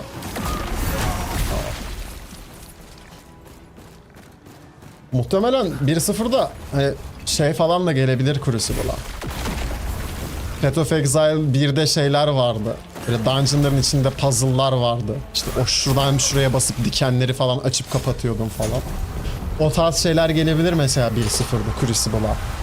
Hiçbir ipucu yok bununla ilgili ama ben gelebileceğini düşünüyorum. Çünkü o tarz hiçbir mekanik tanıtılmadı şu ana kadar oyunda. Daha. 1-0'a saklıyor olabilirler. Ya bakayım. Oley. Oley. Bizim combo da iyi bu arada. Ha. Sen yakıyorsun, ben plug vuruyorum ya. Nice hocam. Direkt sen alabilirsin lootları. Benim ihtiyacım yok. Yapıştır. Çok. Bir üst kata da çıkalım. Sandıkların hepsini sen aç. Senin ihtiyacın var seri itemlere. Ondan sonrasında da bölüşürüz. Tower Defense dedi, ben onu bekliyorum. Mobilde çok Tower Defense oynardım. Vay, iyi yakalamışsın. Ben onu hatırlamıyorum.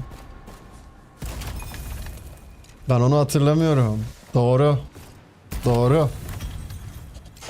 Ya zaten işte şey muhabbeti var ya.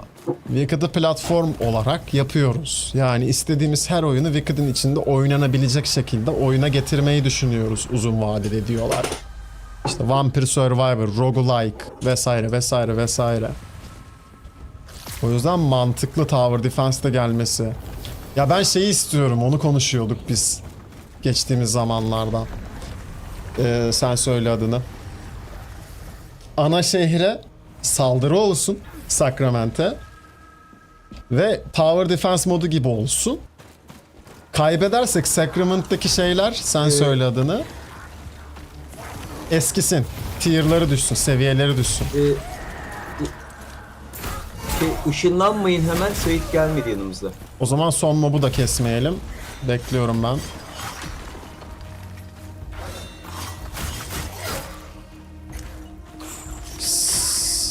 Sait Bey danışmaya lütfen. Tamam, geldi. Son yaratığı da kestim. Mi? Yok, tamam, orada da varmış. Okey. Alright. Bir de şeyi diyeceğim. Yokai.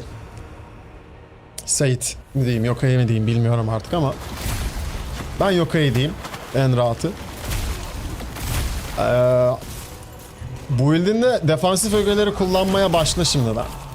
Çünkü 1-0'da çok önemli olacak. Evet, şu an anlamı yok baktığında ama formaliteden de olsa build yaparken kendini onları kullanmaya alıştır. Hangi efsunlar yerine hangi defansif efsunları koymalıyım, koyayım ya da işte defansif efsun koymayıp bariyer mi kullanayım bu build'de vesaire gibi mekaniklere kafanda yer ayır şimdiden. Çünkü 1-0'da o tercihler hayati önem taşıyacak.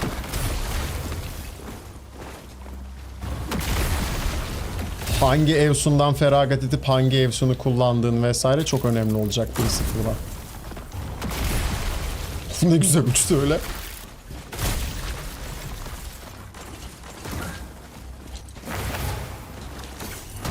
Hop, çok pardon. My bad. Abi şu hitbox'ı tam hala öngöremiyorum. Diyorum ki vurmaz, atayım, vuruyor. Vurur diyorum, atmayayım, vurmuyor. Hala hesaplayamıyorum o dönme muhabbetini.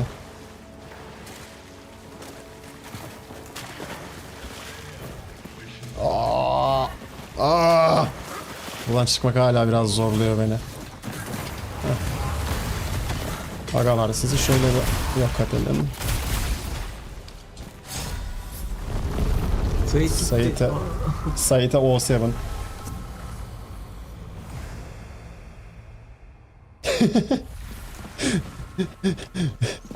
Yokkai'ye O7.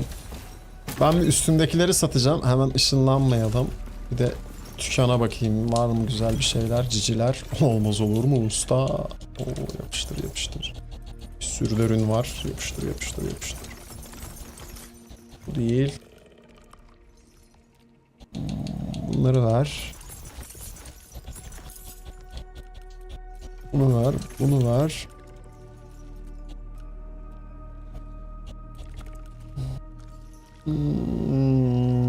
Bunu ver. Bunu sat.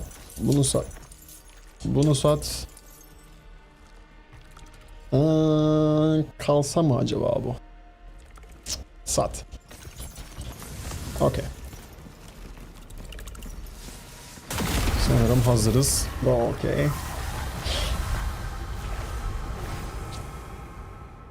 Şöyle yapalım o zaman. Sen hep girişte bekle. Seni bir en sona taşıyalım ki sen de loot alabil. Zaten çıkıp bir 3 kere farmlarız. Saat de zaten 12.30 olmuş. Ne ara 12.30 oldu haberim yok. Bir yarım saat falan sürer zaten. Kapanış deriz. Sen de faydalanmış ol. Bu tur bitsin. Baktın çok karışık bir harita denk geliyor. Girişte beklersin. En azından seni en sona atalım seni de. O şekilde yapalım. Boşa şey yapmış olma. Sen söyle adını. Boşa beklemiş olma yani. Her grind'inde bunun dükkan değişiyor mu günlük mü yoksa günlük? Günlük. Okey. Peki sen bilirsin. Okey. Teklif var, ısrar yok abi. Teklif var, ısrar yok. Alright. Öyleli direkt diyorsun. Rage quit'e attım. Tamam tamam. Sıkıntı yok. Bir dahakine yine burada olacağım. Dediğim gibi yeni yamaya kadar zaten birazcık chill takılacağım. Çok şey oynamayacağım. Yani yeni build falan yapmayacağım. Böyle daha çok izleyici şeyleri yapacağız. Sen söyle adını. İzleyicilerle farm attığımız yayınlar olacak yani. Bir sonrakine. Bir sonrakine.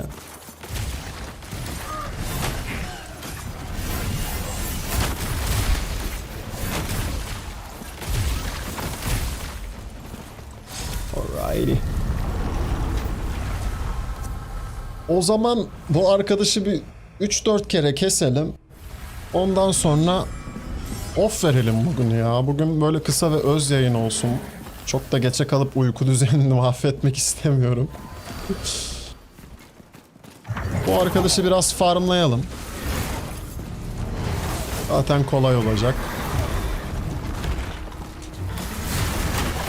Araya al, Allah. Bir o vurdu bir ben vurdum. Bir o vurdu bir ben vurdum. Aman ey. Aman ey. Bir daha.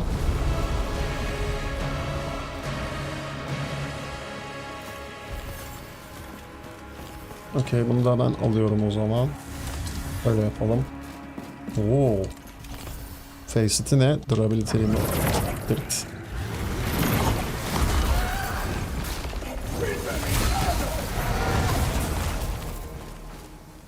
Hadi gel bana atla. Gel bana atla gel. Bak atlama be. Alrighty. Oo, Ember'a çökelim. Okey, buna da çöktüm. Arkadaşlar, alın bak.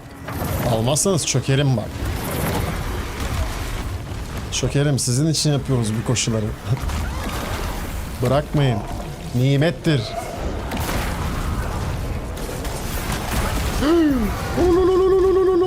Ah, Ben adaya veda ettim. Gittim. Ölmeyin. Ben sizi öldürsek de. Hayır ölmeyin, patlasın. Ben de öldüm. Hayır. Yok Yapmayın. öldü. Oh, aman diyeyim hocam. Ben size güvenip de dikkatsiz oynuyorum. Şeyim Bakma. kaldı. Yok, canım kalmamıştı ya. Evet Yiyene abi, kadar aman. gitti. Aman. Dikkat.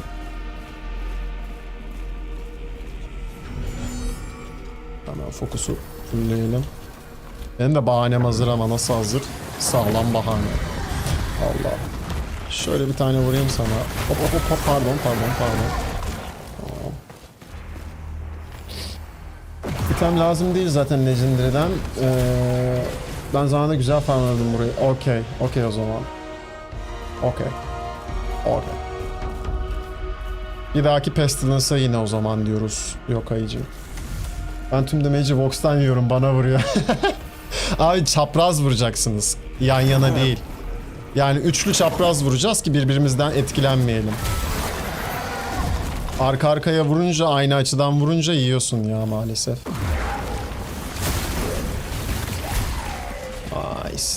Nice.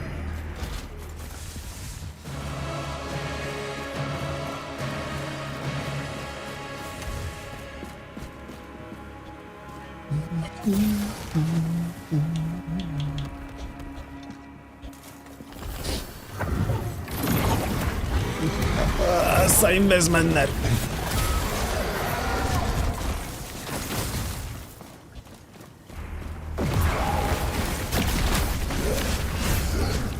Oh morning.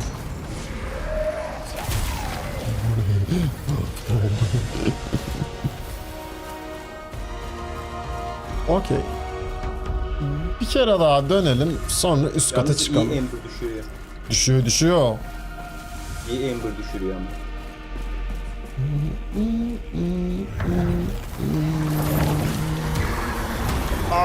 Üstünden geçti.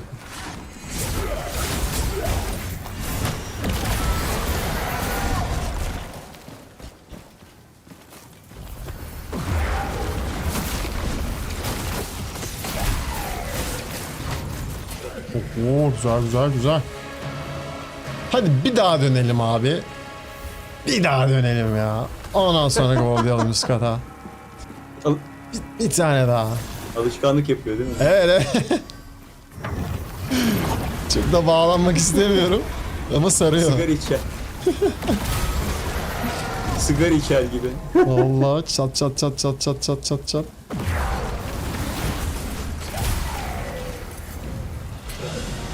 Bulabildin mi bari daha? Sanmıyorum ama. Aslında bunu full böyle dönmektense en baştan dönmek daha mantıklı. Baktığımda. Yani çünkü yukarıda daha fazla sandık var. Tek seferde daha fazla sarı item alma ihtimalim var. Ama böyle döndüğün zaman maksimum 3 sarı item düşebilir. Gibi düşün. Bu aldım. Gerisini sana bıraktım.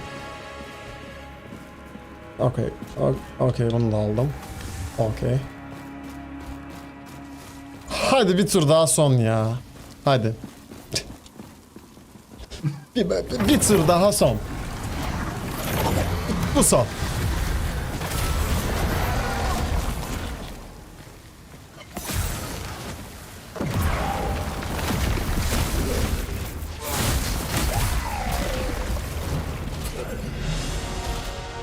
Benim kılıçtan çıktı.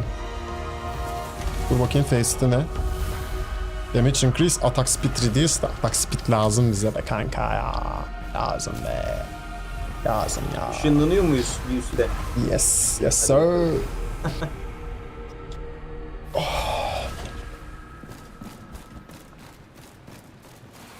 Ben şu ufakları aldım. Gerisini siz gömçürebilirsiniz.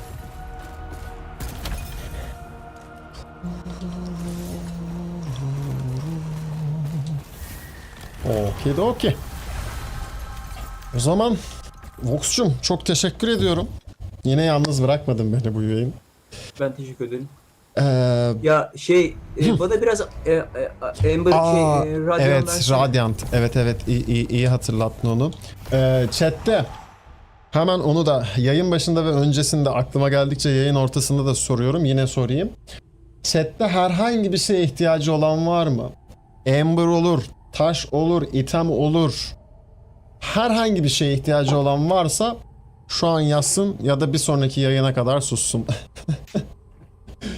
Chest'te Cinder var. %10 focus cost harika. Aga be. O biraz nispet olmuş biliyor musun? O birazcık can sıkıcı olmuş. Bir de quick'li mi? Bir de quick'liyse var ya. Bayağı efkarlı bir durum. Bayağı. O biraz küfürüm tırak olmuş yani.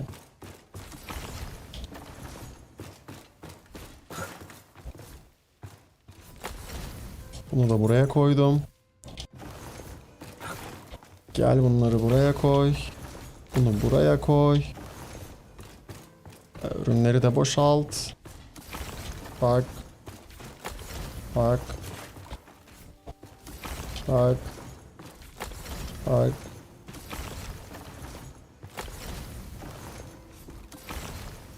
Tamam, bu buzu da buna koy. Tamam, sanırım chatte kimsenin bir şeye ihtiyacı yok. Sana şöyle ben temizinden bir 20 Ember, Radiant Ember getiriyorum. Yetmezse tekrar yaz bana, Tamam. tekrar veririm. Yeter yeter. Yeter yeter. Burayı sonra boşaltırım. Okey.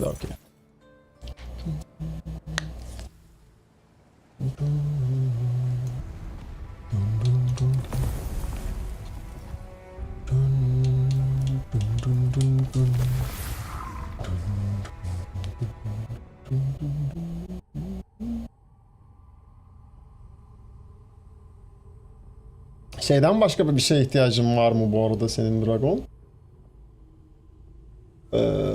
Çekişten başka? These lightless places. İçiten vesaire. My mind. Varsa basabiliriz. Onunla ilgili de çok fazla materyal var yani. Basmak için de. Herkese şeye gitmiştim. Meydana. Okey, Black Pearl lazım 2 tane. O da geldi diyorsan tamam. Gerekirse yine yazarsın. Steam'de yoksan Steam chat'e de atayım ben onu. Unutmadım. Her yayın unutuyorum ben onu atmayı ya. Aslında sabitlemek lazım o mesajı da. Ben unutursam sen hatırlatsana Vox yayında oldukça ya. Bu bizim Steam grubunun da linkini paylaşalım. İyi o. Steam grubumuz var ya, No Rest for the Wicked Kumetai.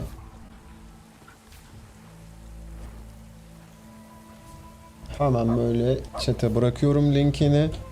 Burada kendi içimizde ticaret olur, işte bilgi paylaşımı, aktarımı olur, soru cevap olur. Her şeyi buradan döndürüyoruz. Minyatür bir Discord gibi düşünebilirsiniz. Şu an elimden bu geliyor.